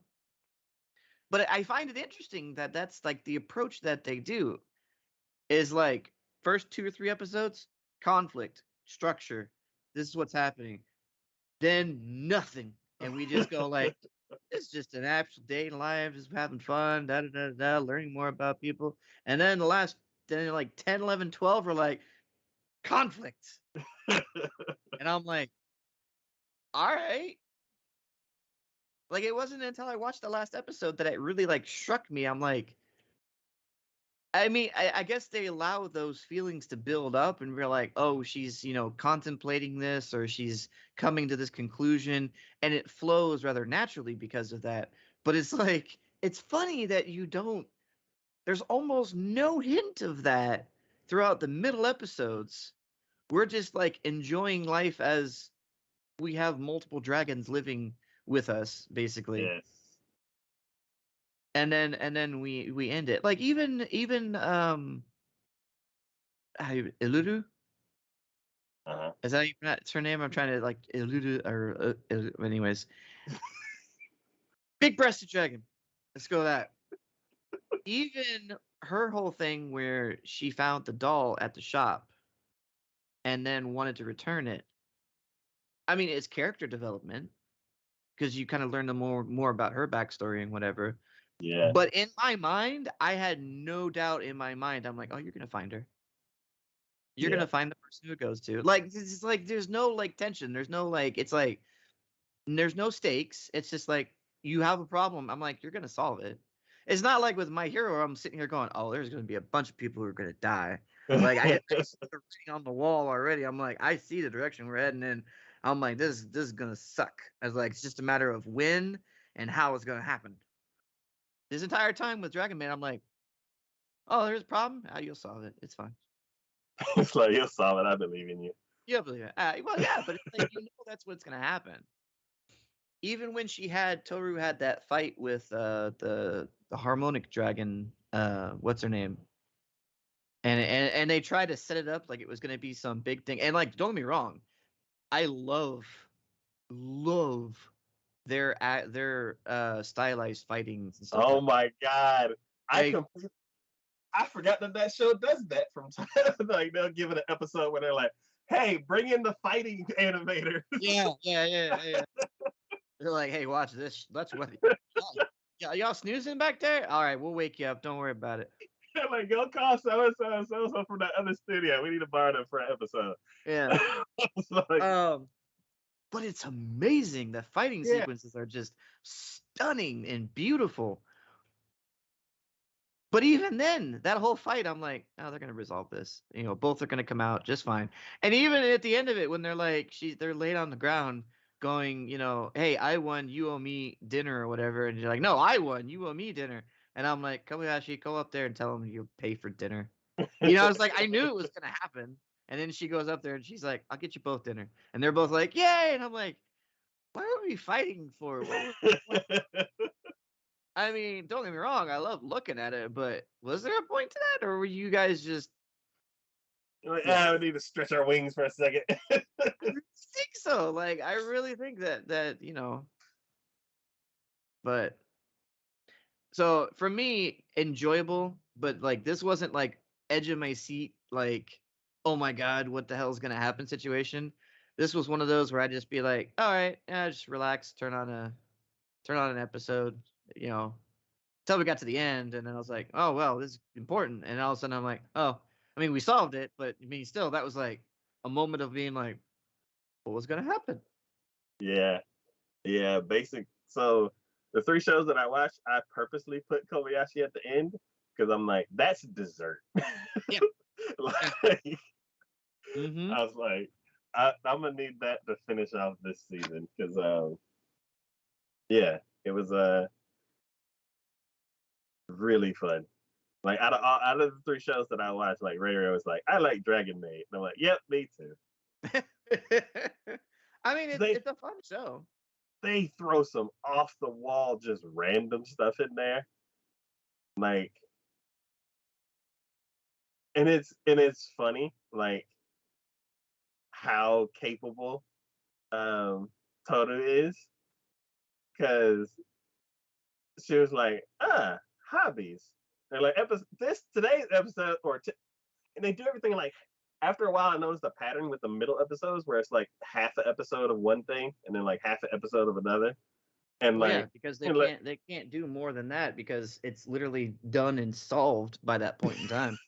Yeah, and she was like, like today's half episode is brought to you by hobbies, and then she just goes around to the neighbors and starts asking like different hobbies, and then she starts like shredding on a guitar, and I'm like, oh my god!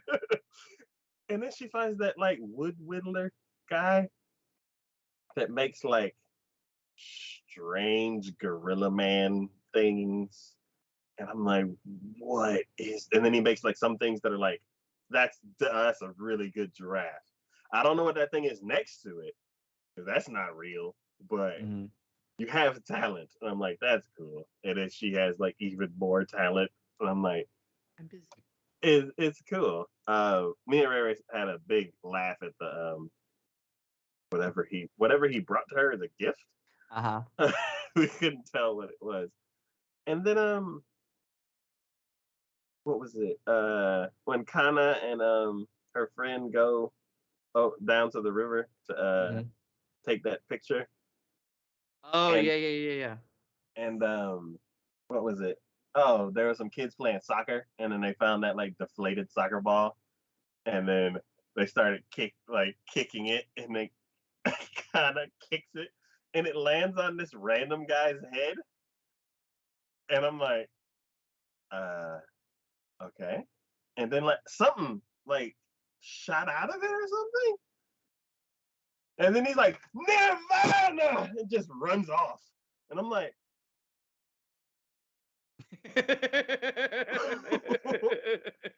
was that about? And they're like, don't worry about that. You don't have to think about that anymore. I'm like, okay. And yeah, it was, they just threw something in there. I'm Yeah. like, Oh, yeah. okay. Yeah, I mean, again, this is a this above all else is a character drama. Well, I say if I were to categorize it in its top three categories, character driven would be the first category, comedy would be the second category, and then drama would be the third category. Um, and see again, there's just the funny little moments. It's nothing like I'm not gonna like be holding my sides, laughing so hard that I can't breathe sort of comedy situation. But it's where it gives you that funny, warm chuckle where you're just, because even the situation with the big-breasted dragon, where she's running the shop and that guy was there with her, like in those given situations, she keeps teasing the shit out of him. And I'm in my mind, I'm like, nothing's really gonna happen about it because I knowing her in that situation. But at the same time, I'm just sitting there going, I'm not 100% sure she knows what she's doing, but goddamn, is she doing it well, or she's teasing the absolute crap out of him. I like when she came to that where had that doll in between, and he's just like, "Why do you have that there?" And he's like, "It's warm," and I'm just like, "Really, really? Understand? All right." Yeah. Uh, And it's like, just like one of my favorite shows, the Bunny Girl show, where like two people have like really in-depth conversations where they're like going back and forth on each other. It's like I like how at the festival episode, they like he's like complimenting her on like how different she is. He's like sometimes you act like an adult and sometimes you act like a kid. And then she like kind of tells him like bits of her backstory, and like they're just like those types of conversations are like I love when shows have those types of conversations because it's like us, the audience, we already know. He doesn't mhm, know. yeah. And like she explains it in a way that like doesn't tell him too much about her history because he doesn't know that she's a dragon. And then like gives him enough to where he's learning about her and like it's just I love it. Oh yeah, no, I completely agree with that. I mean, all in all, this was just a outstanding, just mellow, chill, feel good. sort of anime. And I feel like if we were to get another season, I'm pretty sure it would just continue along those same lines. Yeah. And I'd totally be down for it. Like there's no real big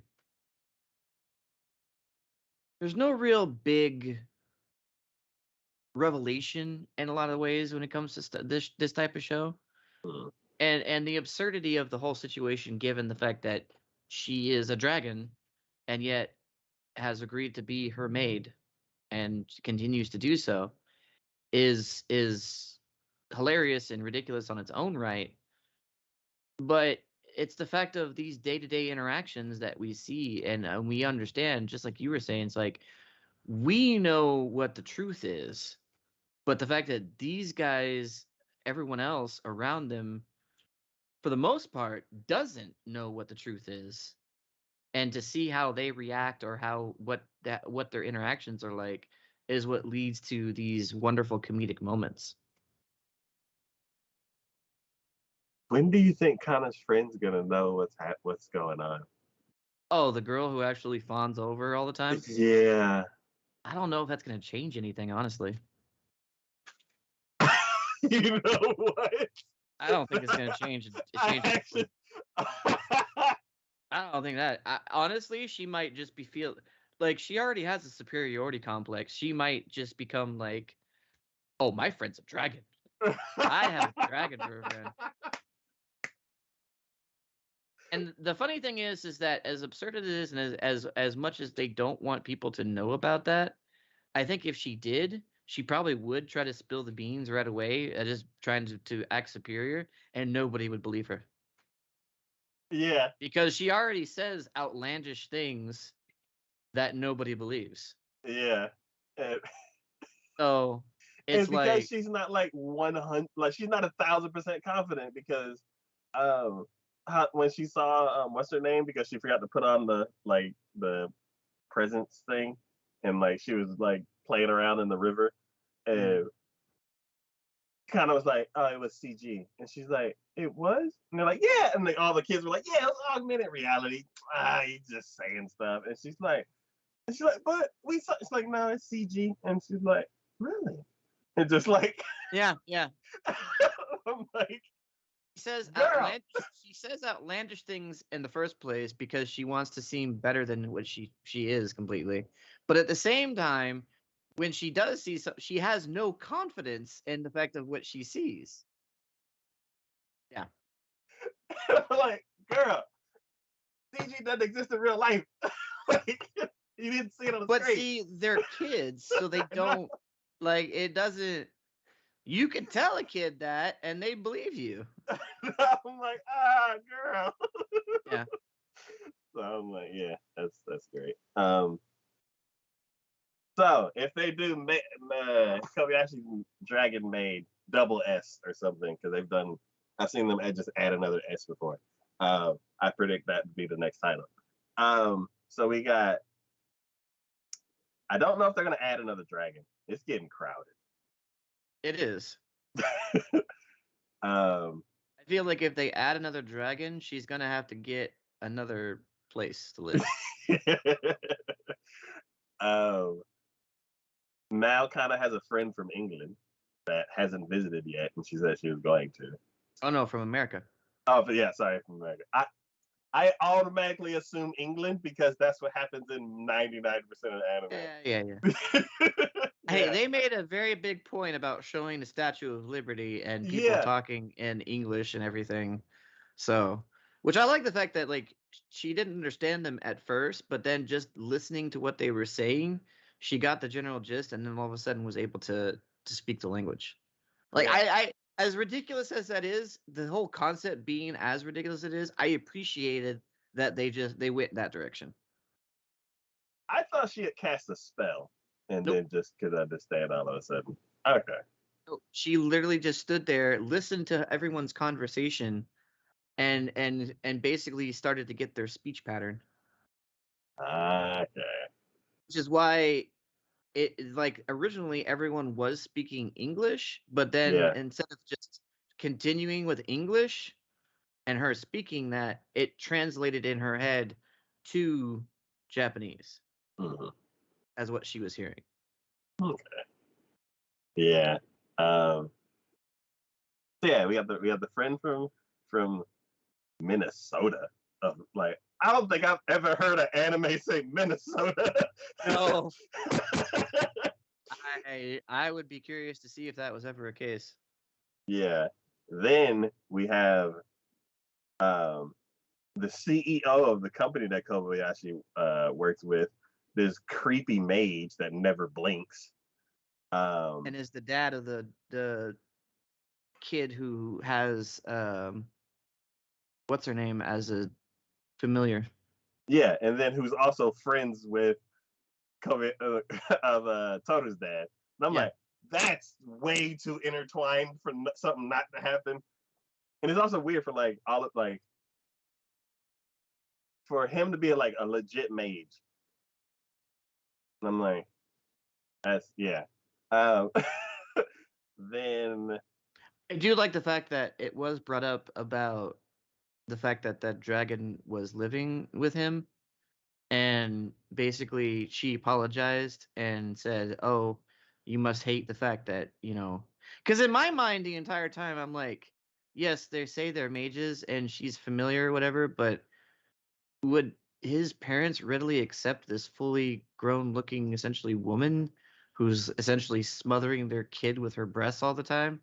Like, how is this acceptable? Like, wouldn't there be like a question or something like someone would bring up? But I like the fact that it was brought up and he was like, well, whenever whoever it's a true or tradition or rule of the fact that like whatever you summon, you just that's what you have to deal with.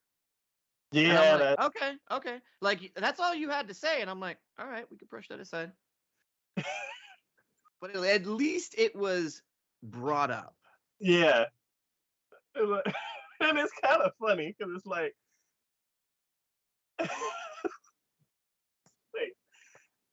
it's like in regular life, it's like, oh, if you bring an animal home, you have to take care of it. And it's like, okay, yeah, that makes sense. And then it's like, you just like, okay, now with mages, like, whatever you summon, you have to take care of. You're like, oh, okay, that makes sense. And it's just like saying that to a regular person, they're like, what are you talking about? But it's like, oh, Yeah, yeah, I get yeah, it.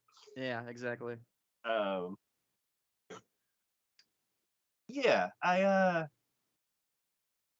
yeah, that whole knot with the father, both fathers, and all that kind of stuff, like something has to happen with that. Oh, I Um, agree.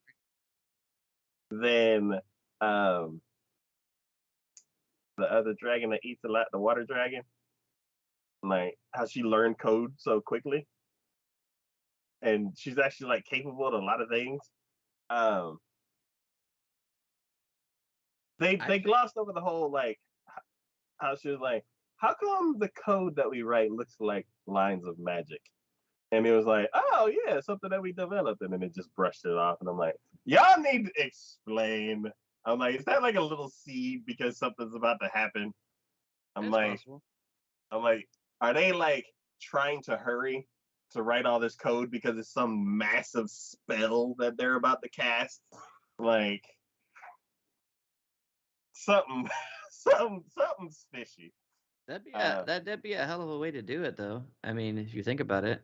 yeah, and I'm like, I I didn't think of like why they'd be needing that amount of code, and like for some reason just now it clicked in my head, and I'm like, they're gonna summon something or do cast some kind of spell. Um, but yeah, then so it's like I don't think any new dragons are coming. I think something's gonna happen between the dads, and then um, what else could it be? Like I don't think. I think the only reason Toto's gonna leave is because something the dads did. You know what might occur, which would be interesting. We had in Toru's world, there was dragons and the gods. What happens if one of the gods comes over this way? Because they were enemies. Yeah. Oh, Maybe that's the spell that the mages are trying to put together? oh. something to fight against them because he's working with Toru's father. So it's possible that they're trying to put something together to either combat the gods or to exile the gods.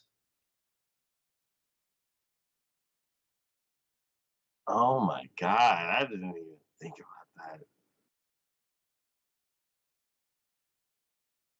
that. Okay, I'm changing the title of season 3. Miss Kobayashi's God Maid will be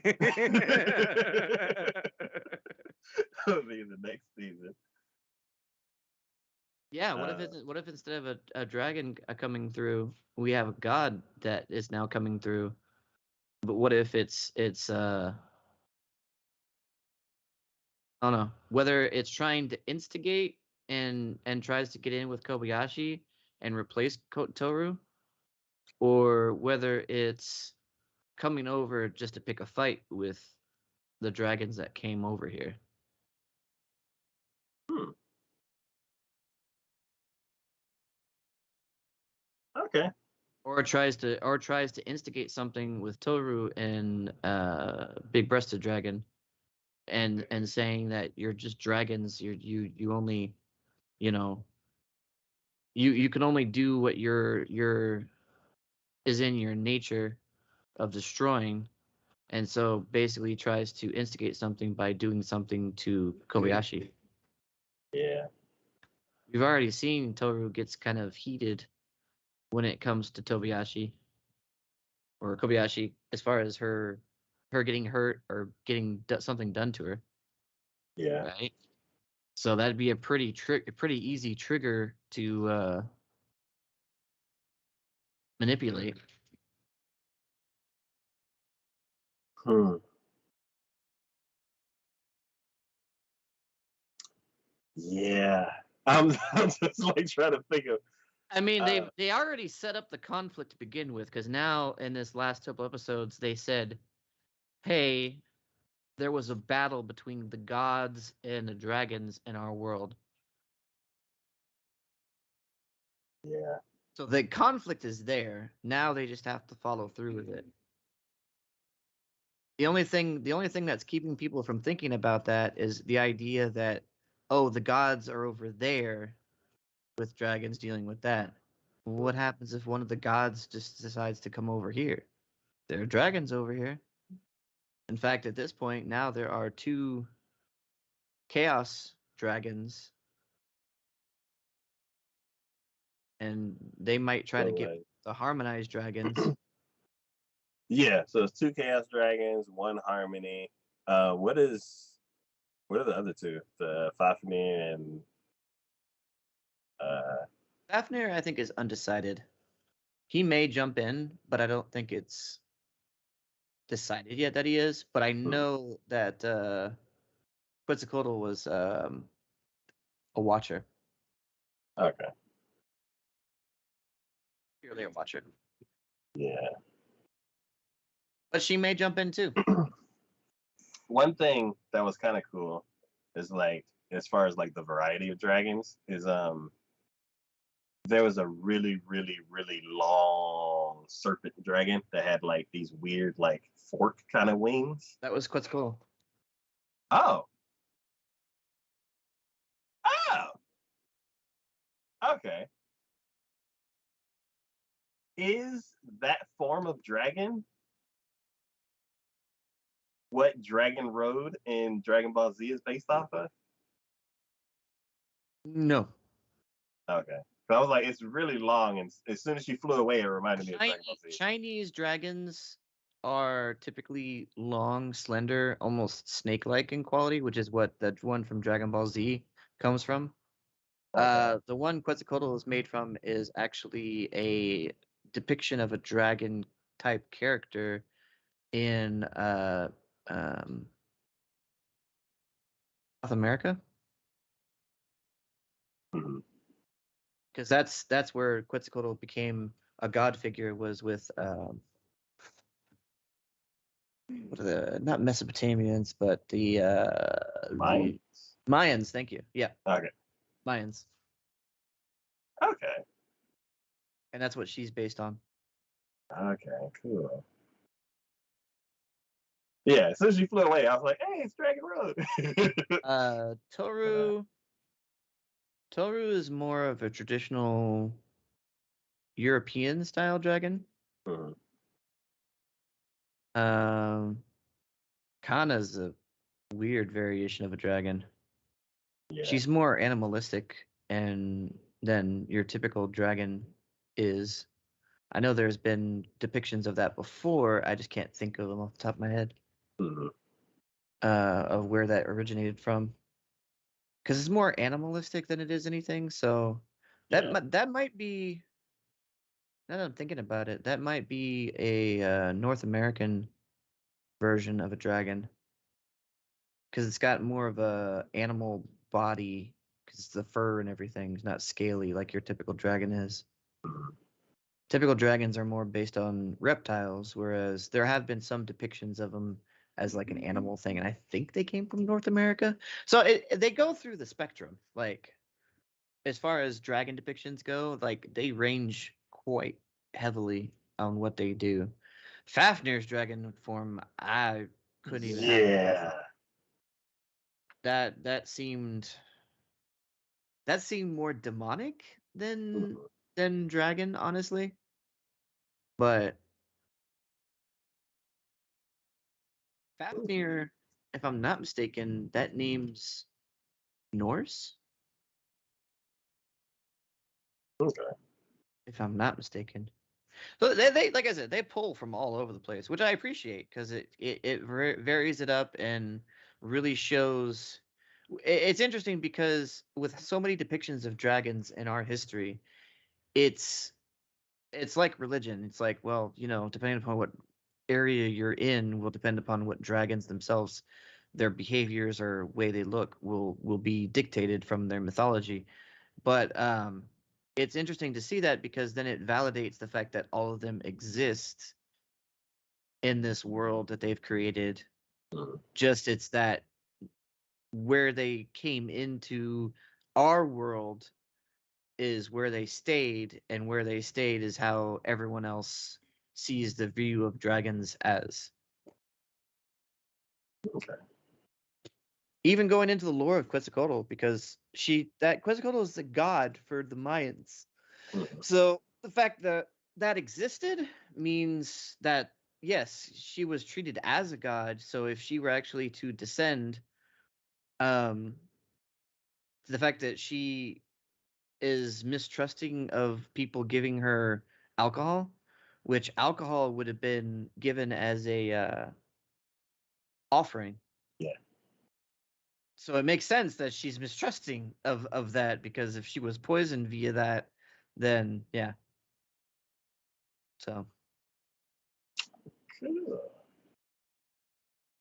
Ah, I love this show. I, it's a cute little show. I mean, and the fact that they add in so much actual lore and tie it into situations in our world is quite interesting. um,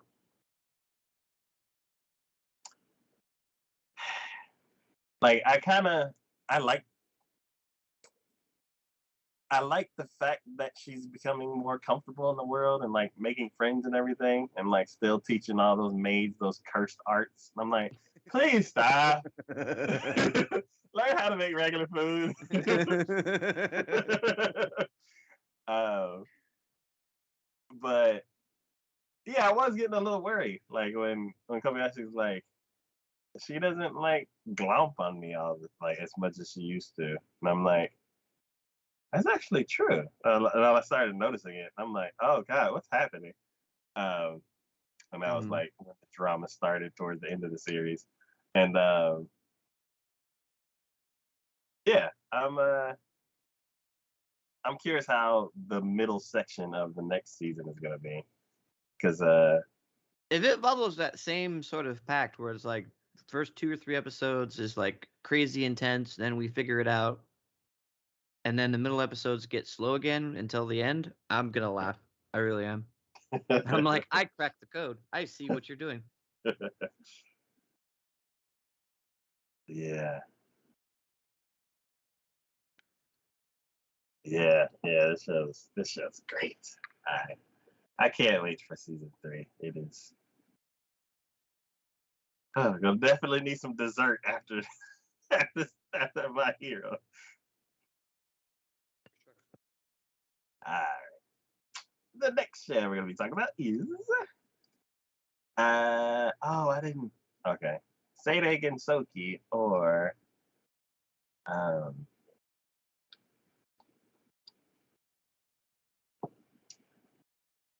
this one I was what is it? Sadek and Soki Spirit Chronicles. Mm-hmm. Yes. Um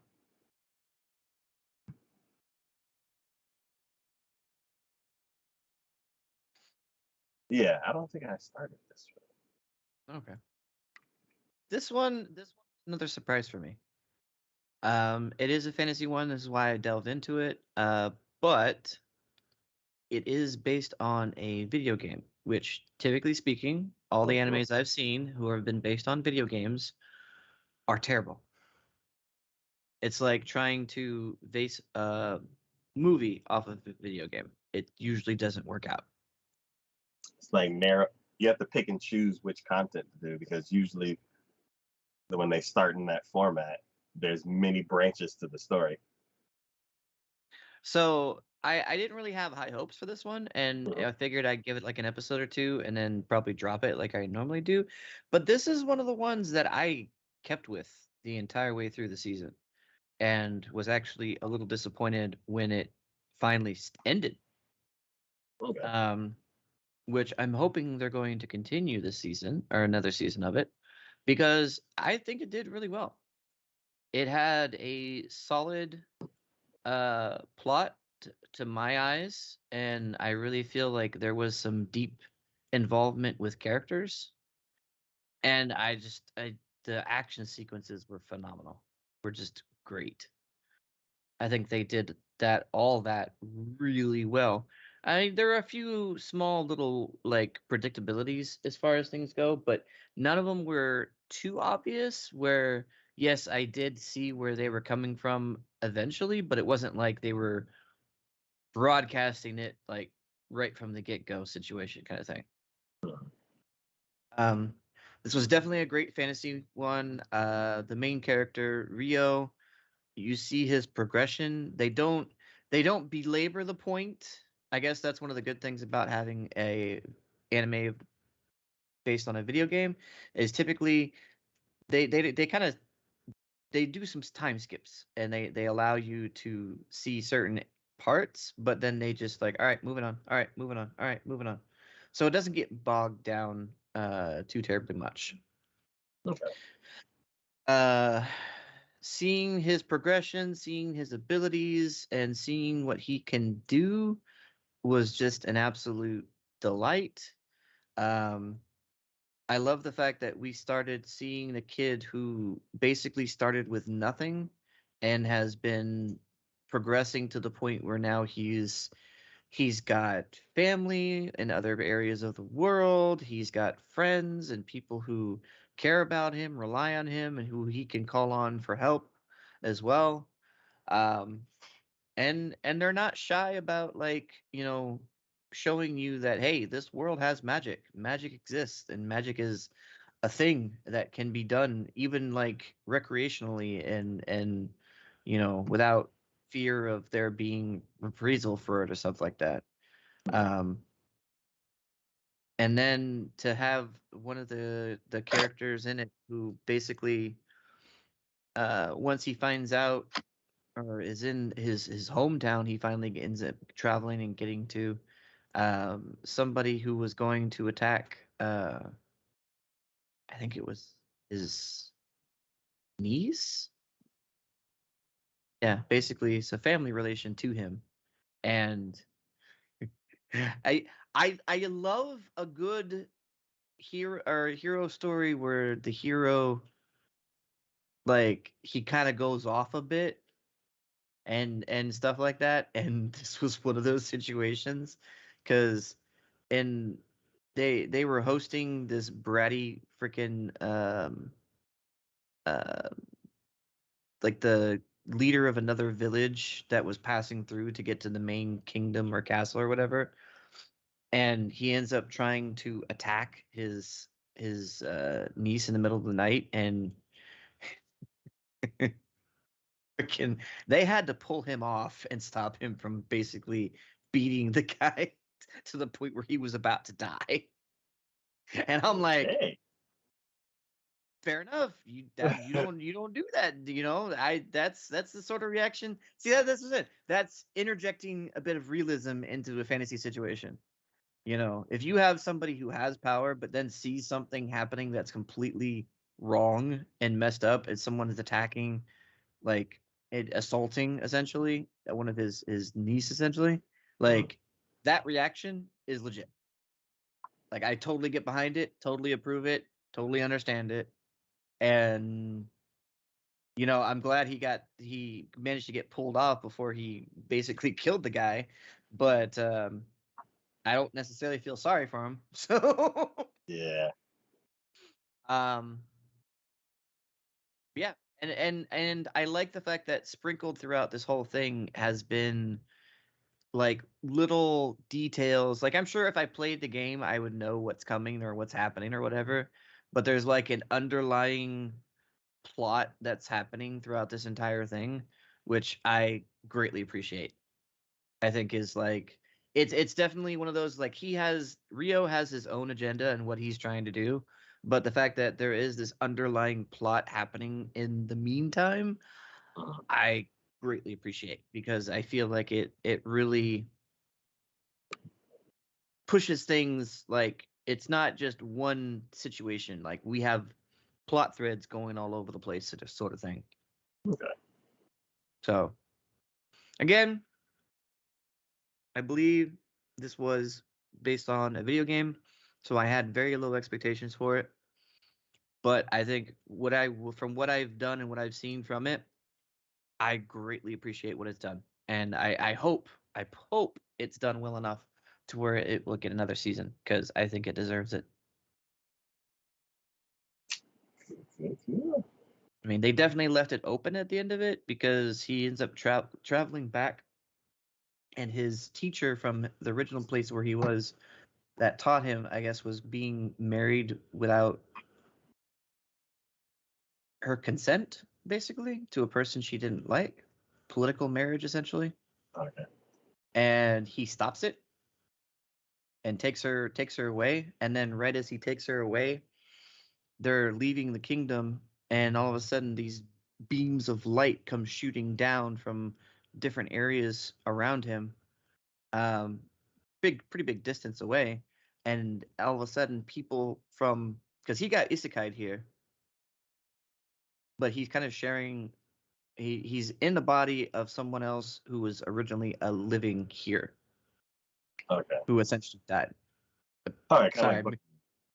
Yeah. Yeah. So just kind of, I forgot to mention that little plot point, but um, and all of a sudden now with these beams of light come down, when they vanish, people from his world, our world, just got directly transported. Oh.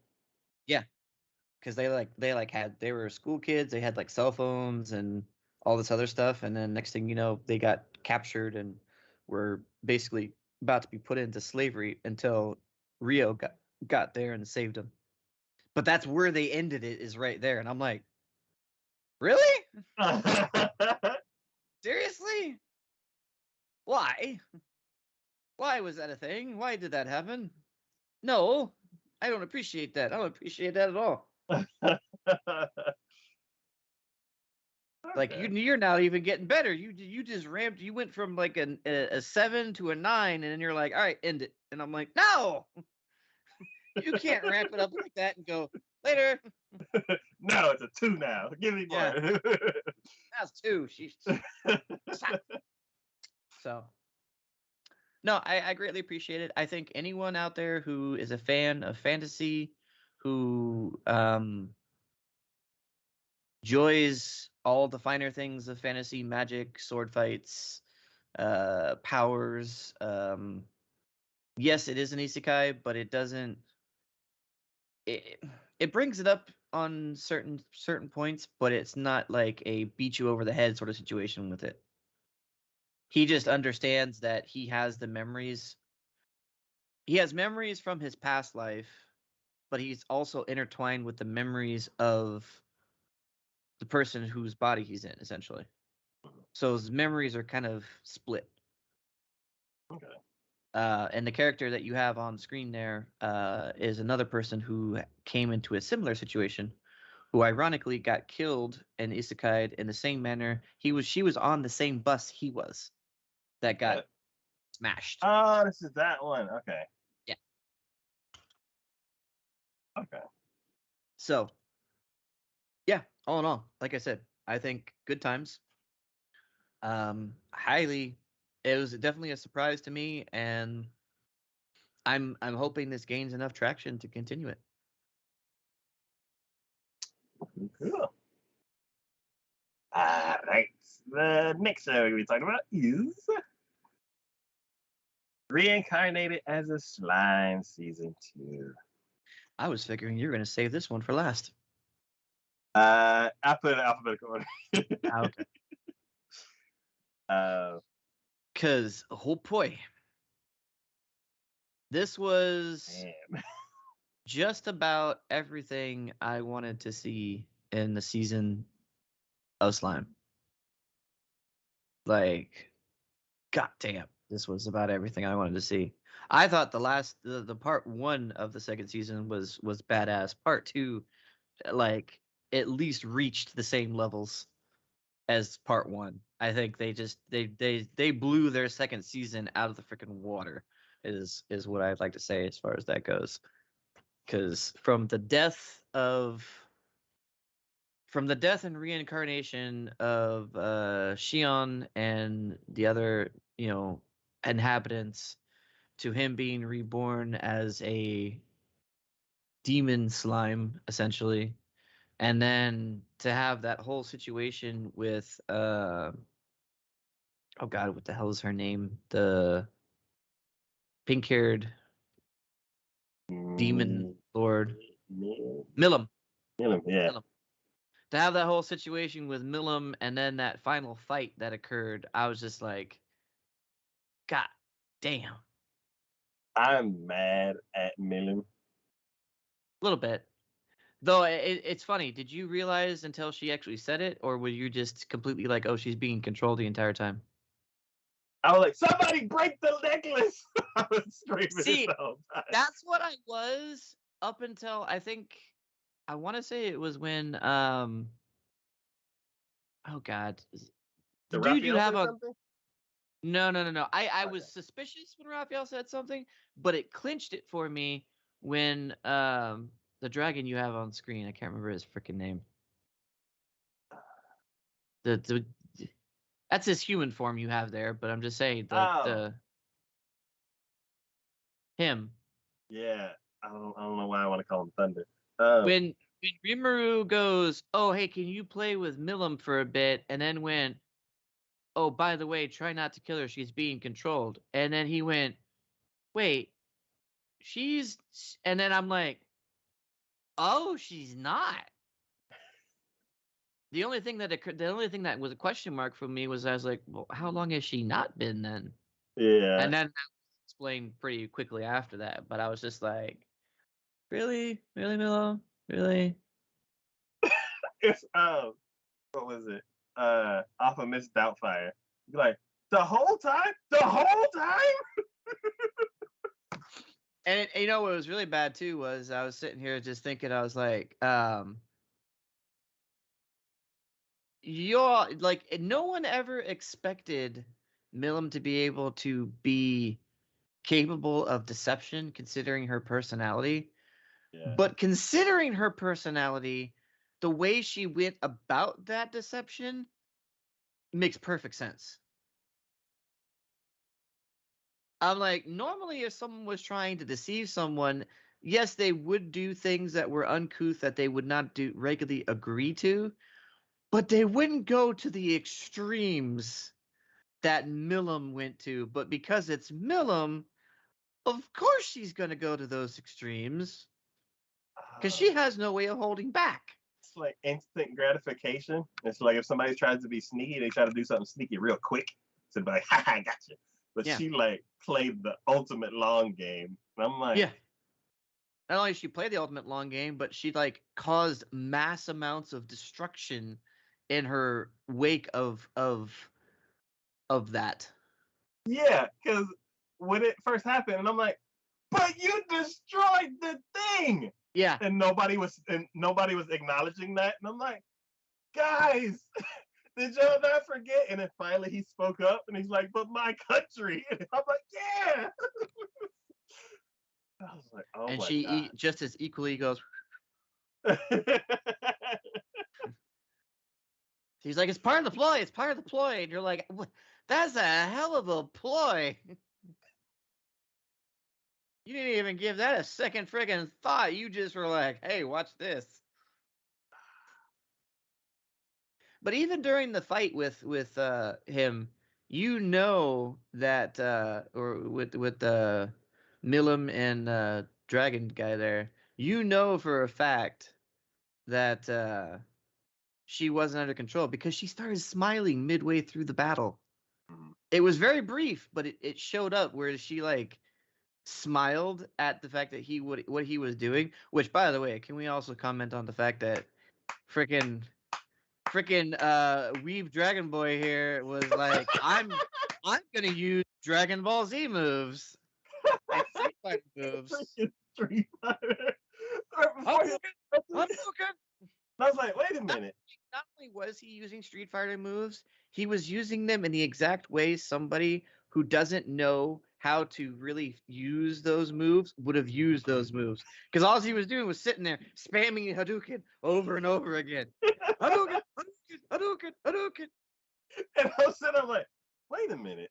I know that. I was like, wait a minute. That's from Street Fighter. And he started doing a spinning kick, and I'm like, oh, you silly, silly dragon. Yeah, well, then what it then just blew everyone's mind, I think, when he did the Kamehameha wave. Yeah. I'm like, oh my God. Yeah. And he did the all drawn out one too. I'm like, dude. Yeah. Yeah. I mean, it's no shock considering the fact that he basically, once he got out in the cave that he resurrected in, Yeah. did the whole DBZ thing of power, or like, he was basically like yeah. essentially. Yeah. So the fact that he then, in the middle of a battle, decides to do a Kamehameha wave should be no shock to anybody, but it still blew my freaking mind. Yeah. And it's like, for a second, I was like, why? Oh, he's been reading manga the whole time. Yeah. I was like, okay. So he sees that, he's like, oh, that's what powerful people do. I need to do that. But then again, also realize he was told by Rimuru to play with Milim. So, of course, he's going to do ridiculous things because he's not serious. He's just playing with Milim. And Milim acknowledged that by the fact that she smiled when he was doing that.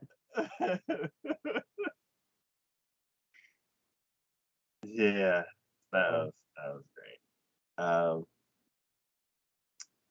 I have to admit, watching this episodically with this whole build up to their meeting or Walpurgis or whatever was just absolutely excruciating. It reminded me once again of ironically enough, it reminded me once again of DBZ, where I'm just like, and they're like, and the next episode, I'm like, no, show me.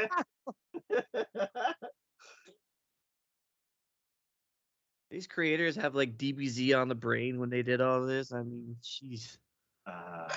Man, something's wrong with this camera. The USB doesn't work, and it cuts off. It's supposed to cut off every 30 minutes. It's cutting off like every 15. Power issues. Anyway,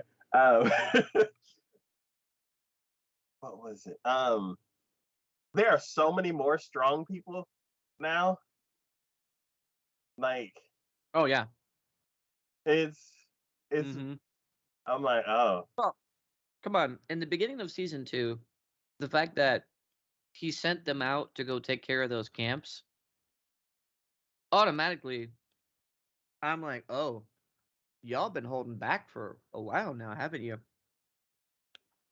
Because like you saw how easily they were able to go through each one of those camps in the Yeah. beginning of season 2, Hmm.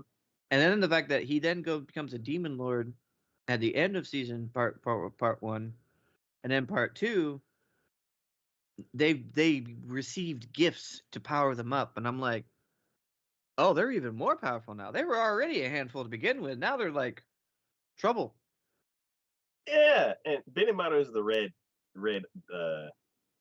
and they're like, "Oh my God, it's that monster that caused so much trouble last time. Everybody run!" And he's like, "Hold on," and I'm like, "Wait a minute." Well, he did admit that it wasn't a fully powered up version. It was only a partial version.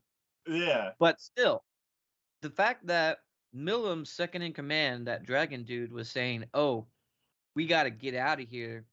There's no way we're going to be able to take that thing down. We just got to get out of its way and wait till it expends all of its energy and dies on its own." And then all of a sudden, Benny Maru is like, "No, no, no, no, no.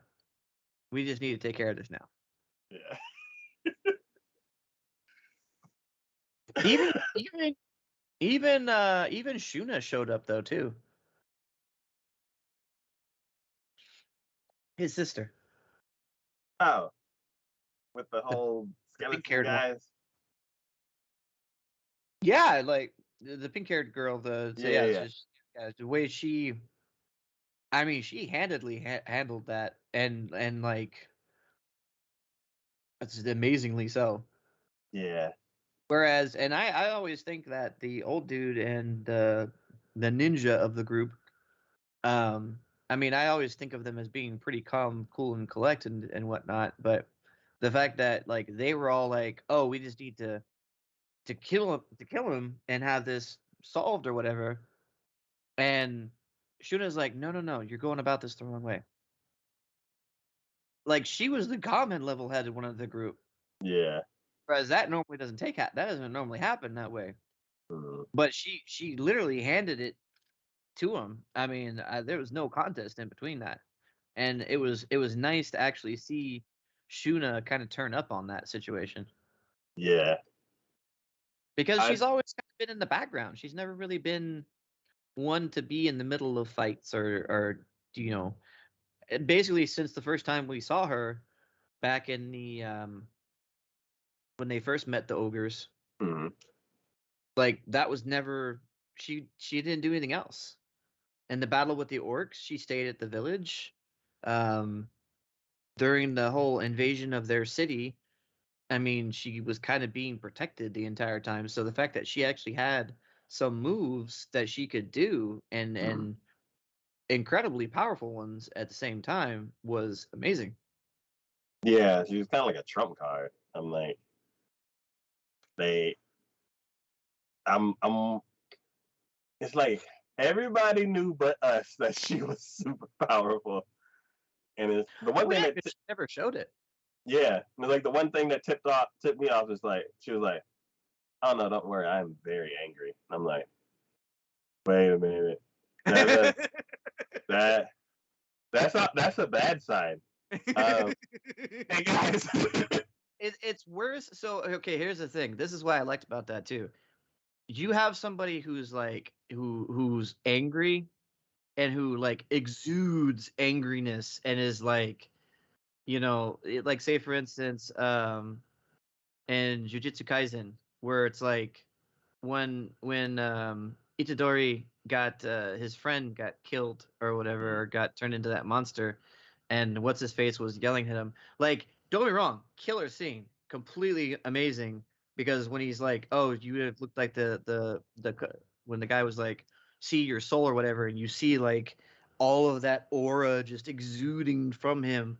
And I love the fact that they went to black and white. You just see like his eye was the only thing visible essentially. Mhm.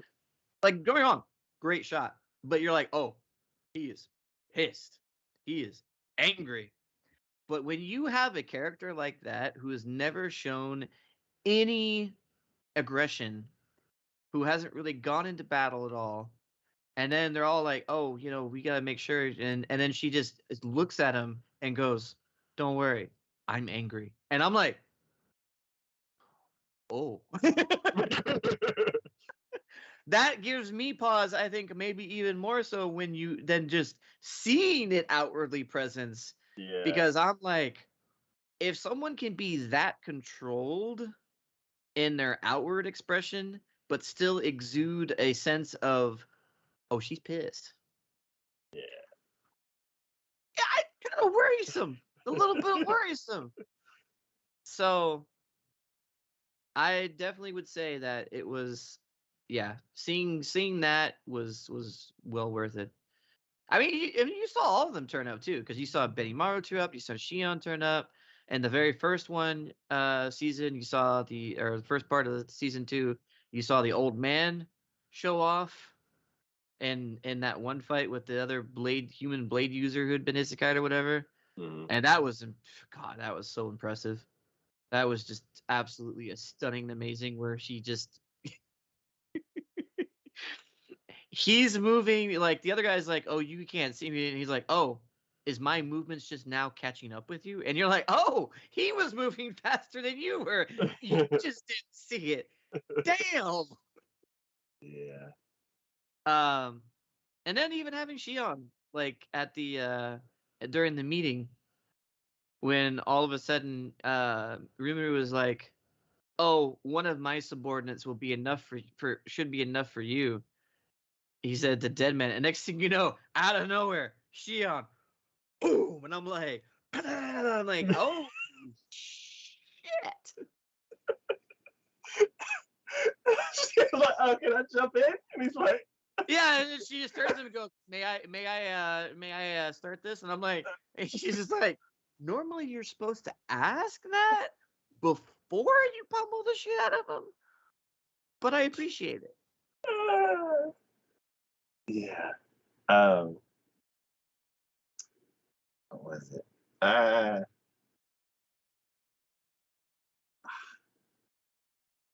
can't remember. Oh, Gupta. Oh yeah. He increments like a little bit every time. Well, here's the thing. I think it was someone else I watched who made a comment about it, and it really holds true. I feel like Gupta is powerful onto his own right, and I think he's more powerful than he even thinks himself. But when you have others around you who are even more powerful, you tend to doubt your own ability, even though comparatively to him, to the enemies that they're coming up against, he could probably do more than what he's thinking he could do. Yeah. Yeah. Yeah, he's like, I'm not sure. I can't even beat this old guy. And you're like, no, the old guy can destroy an army by himself. Yeah, exactly. You got to get it out of your head that he's an old guy. Like, yes, he is old, but trust me, it's not slowing him down at all. Trust me. Yeah. But yeah, Gopta could do more than what I think he even thinks himself. It's just he's just so reluctant because he sees all the amazing people that are around him, and it's just like, I can't beat these guys. How am I supposed to beat the other things that they're coming up against? It's like, no. Trust me, you're fine. You can do that. Trust me. I think even that fight with that dude with the ice sword or whatever, he probably could have defeated him. Yeah, when he jumped out of the shadow. Yeah. He probably could have defeated him, but he doesn't have the confidence in himself. He's like, oh well, I can't beat these guys. So what am I going to do against this guy? Yeah. Yeah. This season. Oh, okay. So where are we leaving off on this season? Because it's like Clayman got handled. Clayman's been handled, but now we know. Was it Footman? No, Footman was the big guy. Who was the other one? Yeah. Who was the smaller one? Lou. Harlequin. Huh? Harlequin? Harlequin, yeah. Yeah, he's the smaller guy, I think. Or I'm a bit confused. Anyways, the smaller one, he Black Mask. handled what's her name subordinate like handily, and then says that then says Clayman was the weakest of their bunch. I'm like, well, he was pretty weak in comparatively to Rimuru and the rest of them. So basically, Clayman's dead. His gang is now pissed off at Rimuru and probably the other demon lords or whatever. So we'll see what transpires there. Yeah, because it was a group of 4, and A group of 4 with a leader, so 5 technically. Okay. Because they have a boss. Oh, okay, and that's what Rimu's trying to figure out. But I guess Rimu doesn't know that. Well, Rimu's kind of knowing that Clayman was part of the group of 4. Mm-hmm. Yeah, he completely stood out from that group for the longest until he put on the mask. It didn't really like fully click in my mind that he was part of that group. And then even when he put on the mask and like transformed, I'm like, you still don't match them. No. No, my big concern is going to be the dude in the city where those kids are at. The one that's been pulling the strings behind the scene. Oh, the one with the black hair. Look kind of like Kirito. Yeah, squinty eye. Yeah. He's my concern. Yeah, Because he's planning on something, and I don't know. I think it's going to involve those kids. has he been around before? He was never involved, or he was never shown until Rimuru went to go see the kids. Okay. And then he's only shown up like maybe 1 or 2 other times. Yeah, because I'm like, it's been a while, and I'm like, I see him, I'm like, who are you? But apparently he's been the one pulling the strings behind the scenes. Yeah. He's the one that started Harlequin's gang on doing what they're doing and then resurrected their boss that got killed by that one demon lord. Okay. I'm also worried about Black or Diablo now at this point. He went to help that one kingdom. Mm-hmm. But I'm worried about Black simply because of what Red said. Argue? Like,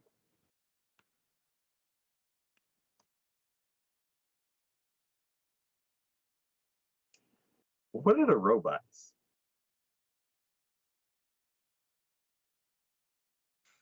So, you're talking about the one that Rimu created?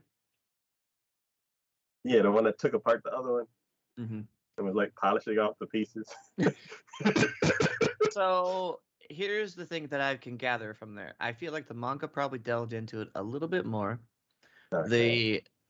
The anime kind of glossed over it, but here's the thing. Rimuru created that robot out of in replacement for the golem that he destroyed from that fairy demon. Right?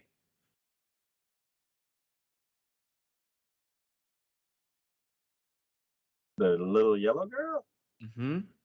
Remember when he took the kids to go get their spirits that they have inside of them now? Uh-huh. In order to stabilize them? Yes. Well, along the way he defeated a golem that the fairy queen. So when they were on good terms, he replaced that golem by building that other thing. But here's the thing. He just built the structure. What's inhabiting that structure, I think, is another demon. Okay. Not in the same league as like Diablo and Guy, but probably one rank lower than them. Mm-hmm. You realize Diablo and Guy are like the pinnacle. They're like the apex of actual factual demons. Mm-hmm. They're the primordials. Even the one dude, the wizard that ended up. Oh, Guy is red. Mm-hmm. Okay. Which is why all the other demon lords like acquiesce to him. Okay. See, I think there's rankings in here that I don't think is necessarily plainly produced or seen. Yeah. And Guy, I think, is the only actual ascended demon. Mm-hmm. He's a demon lord, but he's an actual demon as well. Mm-hmm. The other ones, I think, have just like what the orc disaster, we ended up becoming a demon lord because of the power he ascended to, and the lives that were taken or whatever. Yeah, and they just kind of went through the process. And I think that's the same thing with all the other ones. Uh-huh. So the thing inside the robot, I want to say, is an actual factual demon, just ranked lower, one lower than Guy, which is why that they were fine with approaching Guy without having an issue. Mm-hmm. Because that's what even Guy said. Is like, I'm surprised you had the gall or the ability to even approach me. And he was like, that, and it kind of alluded to the fact that they were a greater demon. Mm-hmm. Maybe not like, so not just a demon, but a greater demon just under him, I think. Mm-hmm. Um, yes, there's a lot of like integral little plot threads, I feel like, Yeah. going on here, and So like you're rankings and systems that are in place that Rimuru is only now just kind of diving into. and Like you're worried about. I love the fact of like how every season, like, our world keeps expanding little by little. Yeah, as soon as we like met that round table of people, I'm like, oh, I'm like, this person's ranked up here, and he has a whole bunch of people below him and a whole bunch of people above him, and I'm like, oh my god. Mhm. But I mean, if you think about it from the first season till now, like the first season, we were in a forest. Our world was that In a forest. cave. Like we started in a cave, but then Yeah. it expanded into the forest. After probably what midway through the forest, now we were into the mountains around that forest, going talking to the dwarf kingdom. Then once we did that towards the end of the first season, now we knew about another land further outward that was where the kids were at. Mm-hmm. Now we've expanded even further at this point. Now there are kingdoms and there are even essentially planes essentially that we didn't even know about to begin with. But it makes sense because if Rimuru was isekai here from another world, why can't there be other worlds that can interact with this world? You know what I mean? So again, this is like another show, just like with My Hero, where it's like we had a narrow lens focus from the start, but as we've been progressing through here, we get so much bigger, so much better, that it's just amazing. Yeah. So, I mean, we started with a small viewing.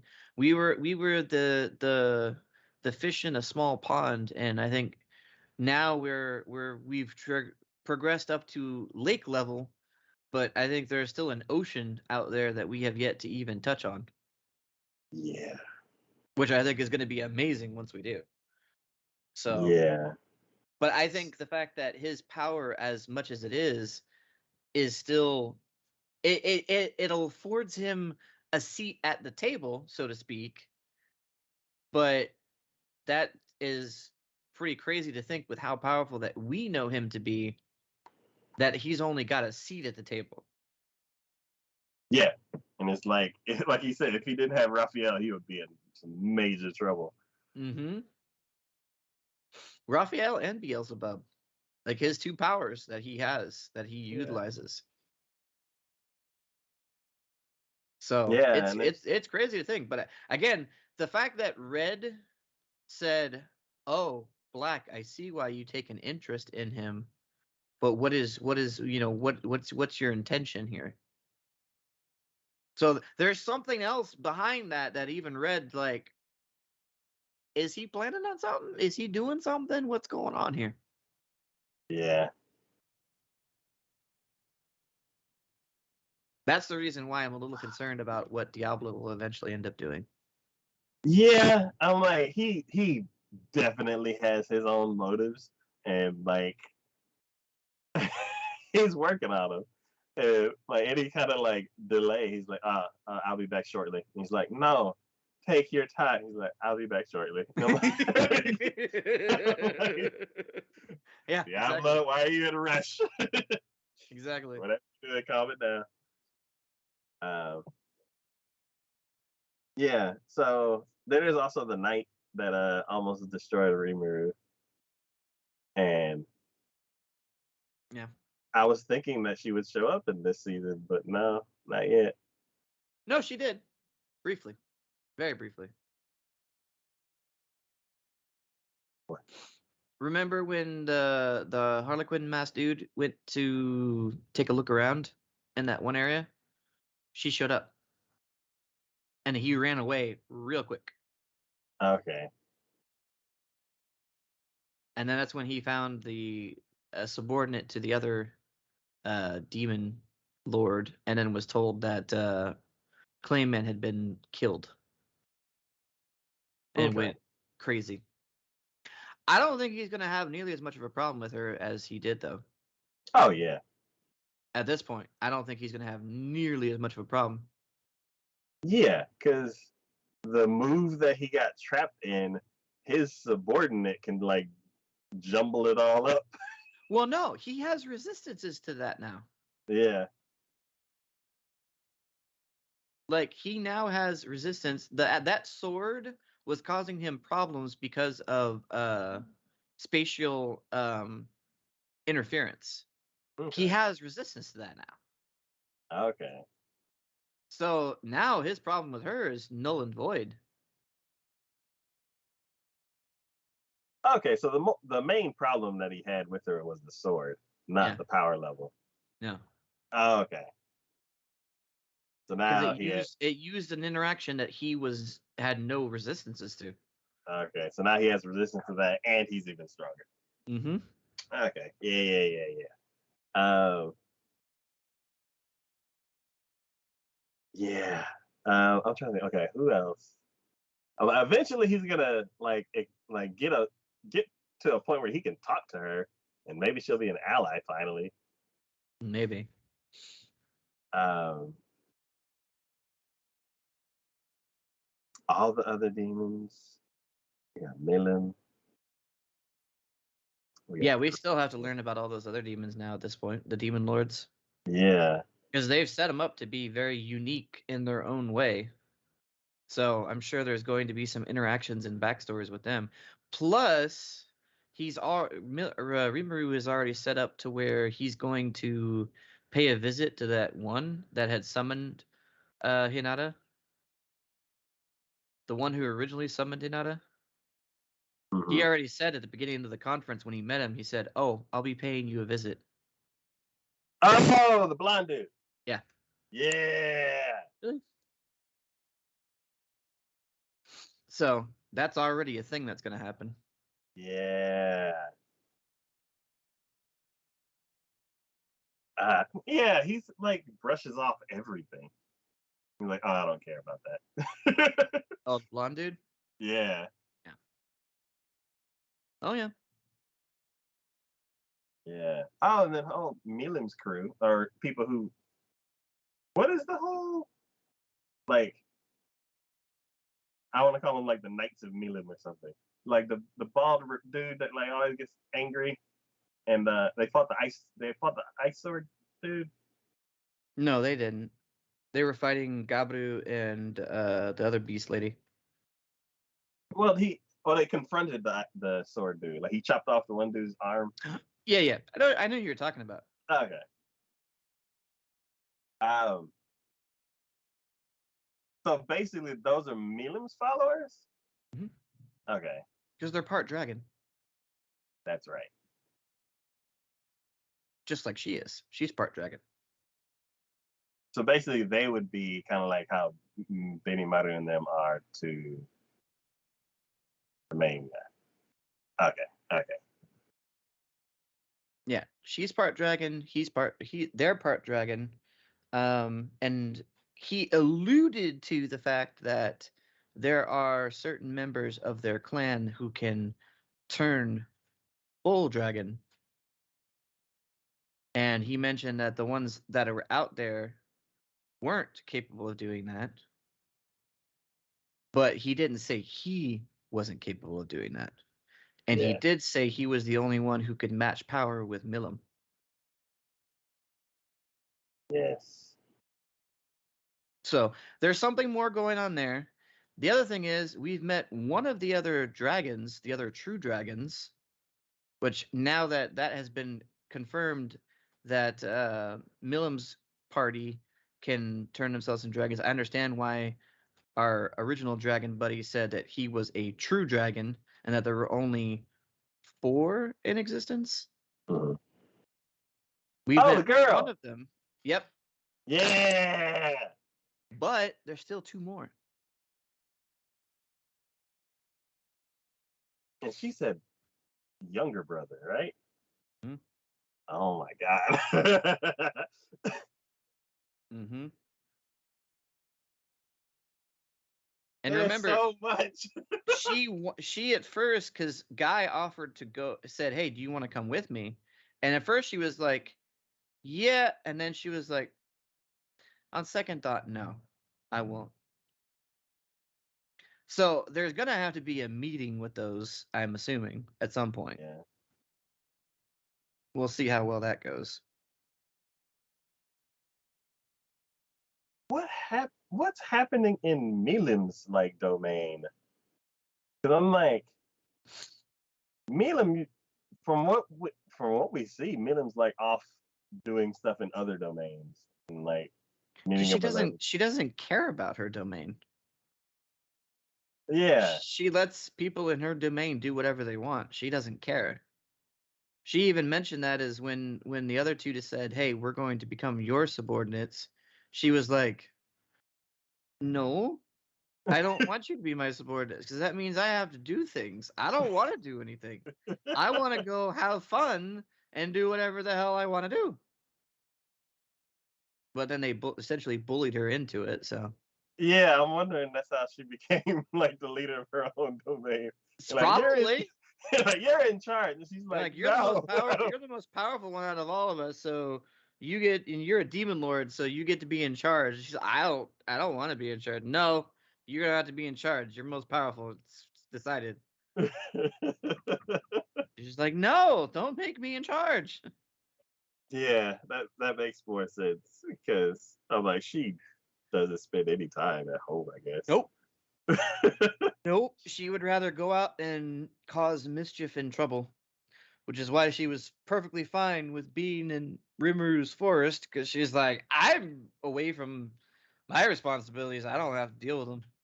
Yeah. So I guess the second in command is basically like the leader of her domain.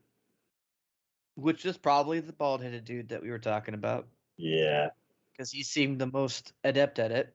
Yeah, and he's very intuitive. Like when the dude chopped off the other guy's arm, he's like, "Oh, I'm so sorry he disrespected you," and like got him out of the way, even though Yeah, he did kick him real hard.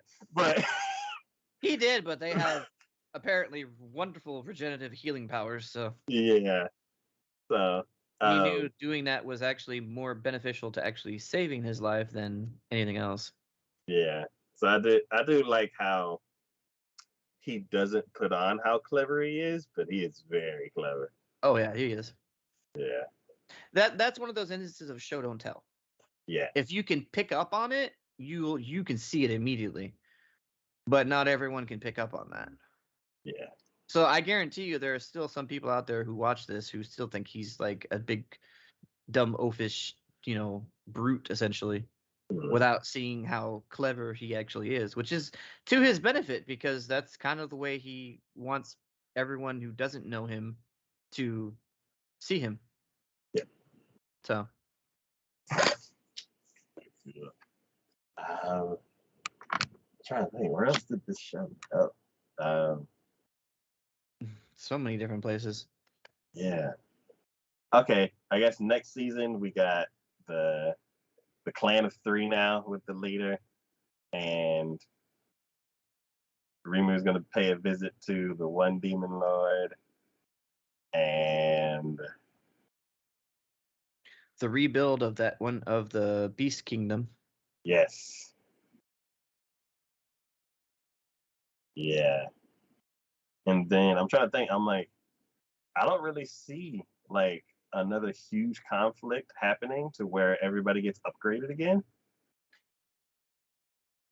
I think it's I kind of like don't maybe a damage know control if there season. will be. I think we have the dragons potentially to deal with now that it's been confirmed that their younger brother actually exists and is still alive and is out in the open. And then something's going to happen with the church. I'm sure that's going to be brought up at some point. There's going to be the plot thread with the kingdom that Rimuru is having his guys basically take over. Yeah. And then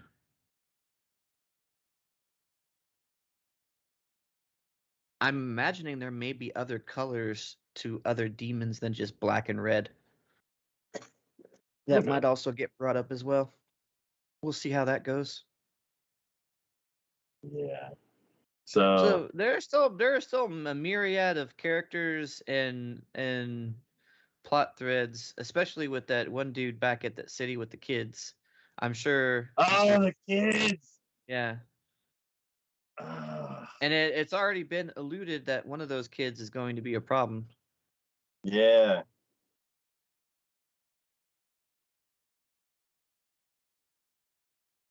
Okay. So the kids thing has been something that's been kind of like it was hinted at, and then it's kind of like haven't really been touched over the Yep. last little bit. So I would like for the next season to be about the rebuild of the Beast Kingdom, figured out what's happening with the kids, and then the Harley Quinn group is like gonna start something. Yeah. I guess we'll see. Yeah. I guess we'll see. Yeah. Slime still knocking it out of the park. Oh, it's just ramping up, man. All right. The next show we're gonna be talking about is and the last show. Tsukimichi Moonlit Fantasy. Yes. This one, yet another fantasy. Of course, it's me. I have to do fantasy. Um, this one is definitely one of the more comedic fantasies. Mhm.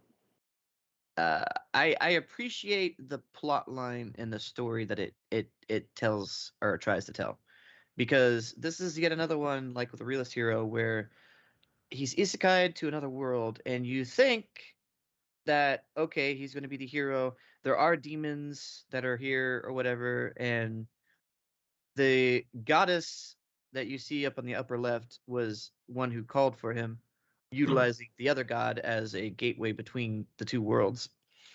And you end up finding out, or she gets there and basically hates the way he looks and says, "I don't want you as my hero. I'm going to banish you to the outer edges of my realm, and that's it. Have fun. I don't want you anywhere near my humans, essentially. Be gone. Because be gone." Yeah.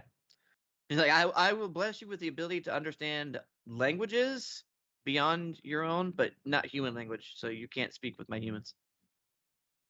And then that's it. Be gone. And basically, he was lucky enough to where his god from our world, before he got isekai to there with the other world, gave him some of his power and ability, because otherwise he'd have been SOL. um, Along the way on his journey, he has, because of the blessings he received from our God, let's put it that way, before he got sent, his they have levels in here like an RPG essentially, but his level's like level 1, but his power is like equal to like level like 10,000 essentially, like stay the fuck up there essentially. Mhm. And so along his journey, he met two mythical creatures essentially who took an interest in him and decided to form a pact. And but because he was, even though level wise they're stronger than he is, power wise he's stronger than they are. So they took on traits of him instead of anywhere else, like, and became subservient to him. So blue teal haired lady is a dragon, and purple robed, black dressed, black haired lady is actually a giant spider. And yeah, like I said, it doesn't really take itself seriously. It's very comedic. The dragon lady ends up loving, or it has the ability to see into memories, and absolutely loves all of the um, samurai shows that he watched while he was in our world. So much so that she adopts the persona of being a Ronin, essentially. And the spider lady essentially had tasted some of his blood and found it to be absolutely delicious. So that's the reason why she formed the pact. And there have been a few instances where she kind of goes a little bit crazy, and he ends up having to like cut his hand and feed her blood just to calm her down, essentially, bring her back to quote unquote normalcy. Um, but even then, I think there was also, it's not shown here, but there is a lich that he comes across who he defeats handedly, and then also becomes a subordinate of his by forming a contract. Uh, and again, comedic moments abound. I think at one point they were going through a forest area, and he was holding the hand of the spider lady, leading her through a part where it was treacherous footing or whatever, and they end up getting interrupted. And she got pissed off because she only held his hand for like 31 seconds, and she counted the seconds. And then another person that they meet along the way grabs his hand and is studying him. And out of nowhere, she comes in with a flying kick and sends him flying. And she's sitting there going, 32, 32, 32. And he's like, What? What are you talking about? She's like, He held your hand for 32 seconds. That is a second longer than I was able to. That is unacceptable. So moments like that abound. Um, Culminated with the end where there was rumors of demons congregating and going to make an attack on human society, and out of nowhere, even though she said she didn't want him to be her hero for this, he all of a sudden gets teleported to the front lines out of nowhere. And then you find out that the other two heroes that she had gotten um basically sided with the demons instead of being the hero to defeat the demons. Yeah. So she basically had no other choice, I guess, essentially, and said, "Well, fine, I guess I have to make do with you." So sent him to the front lines, and then he got pissed off, and even though he didn't want to fight, he essentially the entire time his magic power has been growing steadily, so much so that he has kind of like a society that he's takes with wherever he goes, because it's in a pocket dimension that the dragon lady created. Uh-huh. And there's some dwarves in there. They made him like accessories that essentially are supposed to drain you of mana, of energy, to the point where like one of them's going, "This is gonna kill you if you put it on. This is too much." And he like easily puts it on and is like, "Oh, it's cool, great." So that should tell you like how much it's like absorbing off of him when it comes to that. But the only reason he wanted it was because it's because of the amount of energy he has. If he didn't have that, it would exude and give off the threat of like essentially monster to any human that he came across. So he wanted to try to be accepted into human society, so that's why he wears all that stuff. Calms But down that aura. yeah, during the fight, essentially he got teleported like way high up in the air because the two heroes that decided with the demons couldn't deal with him. So they're like, "Oh, we'll just like teleport you really high in the air and essentially allow you to fall and just kill you from basically fall damage, essentially death from that." Well, he ends up having a way of it's kind of what you see in the picture there. That's actually a bow, essentially. And when he was in our world, he was actually training in archery. Mhm. Well, he created this magic out of the bow and then took the rings that he had been wearing off, and they had been absorbing so much of his residual power. Once he took them off, they were essentially like ticking time bombs. And he attaches, because it was all attached to a string, so he attaches it to the arrow and shoots it down in front of him. And essentially, the requisite blast froze both humans and demons alike solid around the area and was so concussive that it left a crater large enough to form. There was a river nearby, and it got detoured into this crater and essentially formed a lake.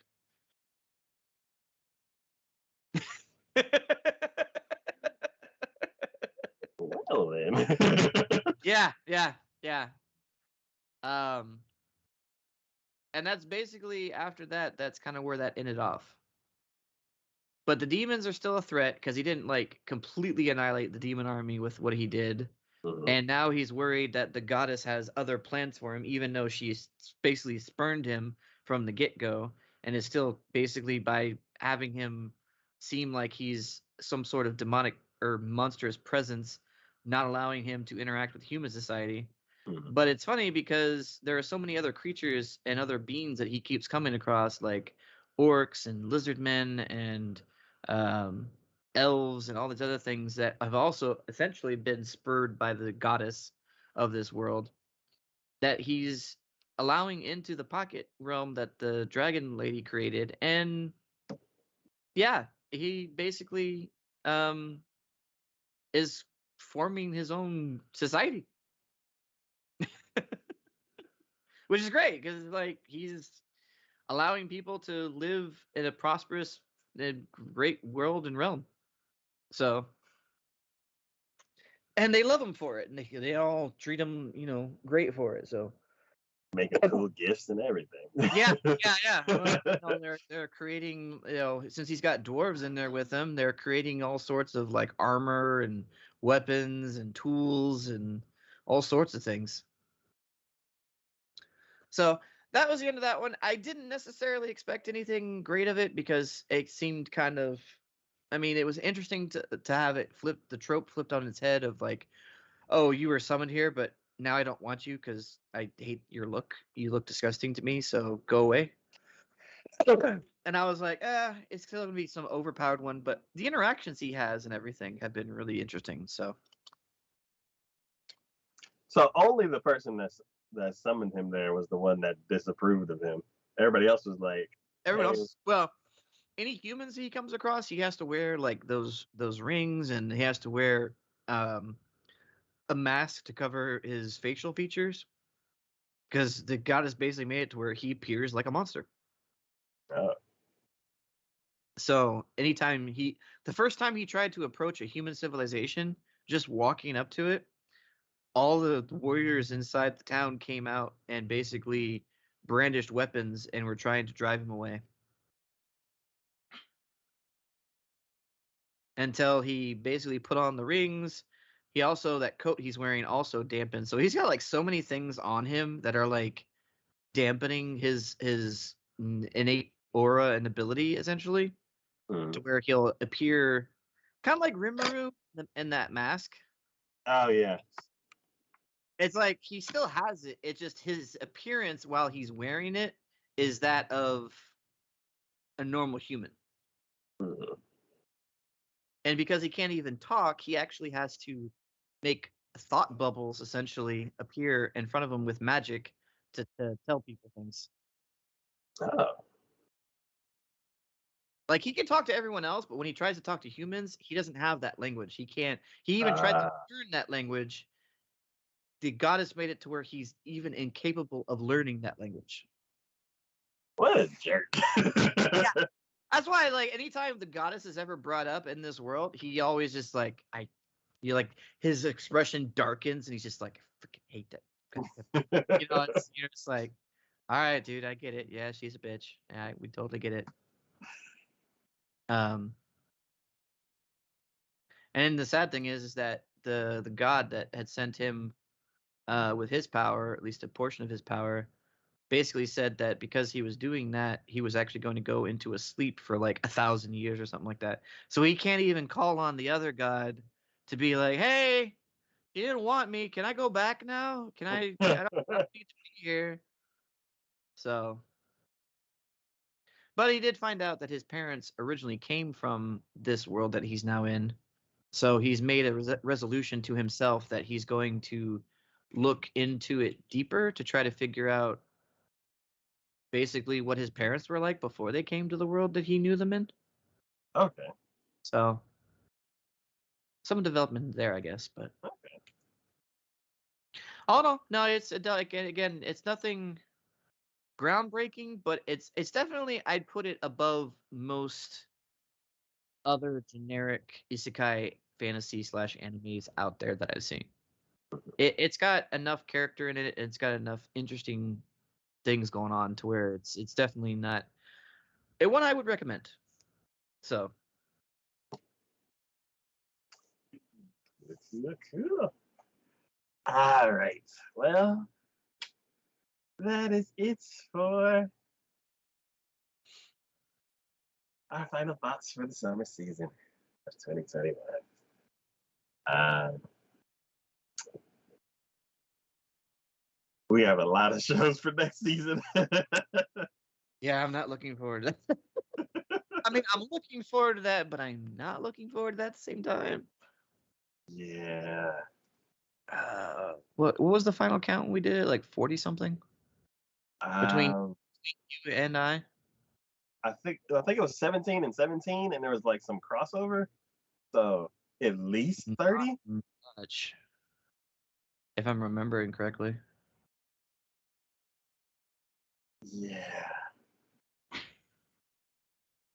Next season's gonna be long. Like 1, 2, 3. There's one crossover there. Okay, so one crossover, two crossovers. Actually, I could just go to the files that I used last time. 29. Yeah, but wasn't there like one we added in there too? I think, like one or two. I think. One, yes, there was one. So 30. I think the second one was actually on the list already. Okay, so it's 30. All right, Yeah. yay! 30 shows for the fall season of anime. Holy shit. Next episode's gonna be long. Oh shit. Yeah, next episode we're gonna have shit. Because you watch at least one of each one, and I try to get as much as I can for each one. Yeah. Even if we only did like, oh god, I just imagine at least 20 or so. So Yeah. oh damn. Uh, All right, well, gird your so loins.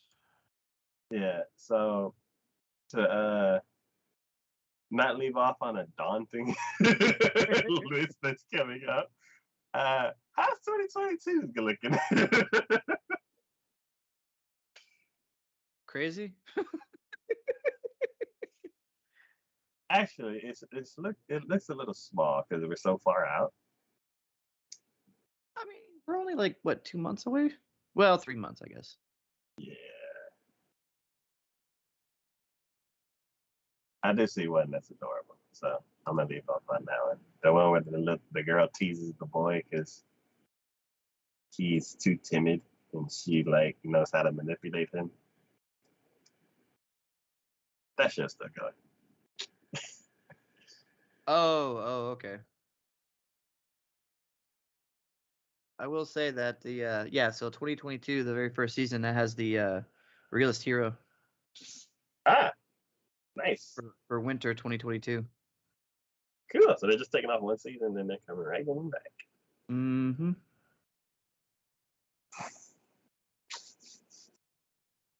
Cool.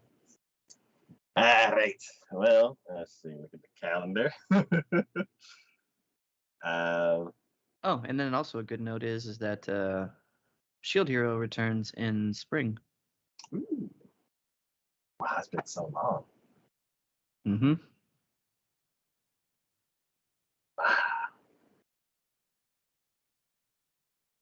Okay.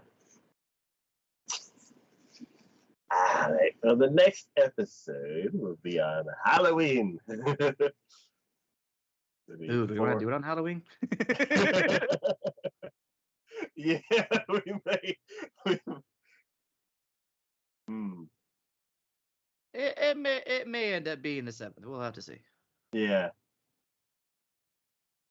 So we shall be back in 4 or 5 weeks. And yeah, we will have a gigantic list of shows we've been starting. So yeah. As always, it's DK and Psycho from TacoYaki Anime. Like, thank y'all for watching. Thanks for hanging out in chat. Thanks for supporting the channel any way that you do. And we will see y'all next time.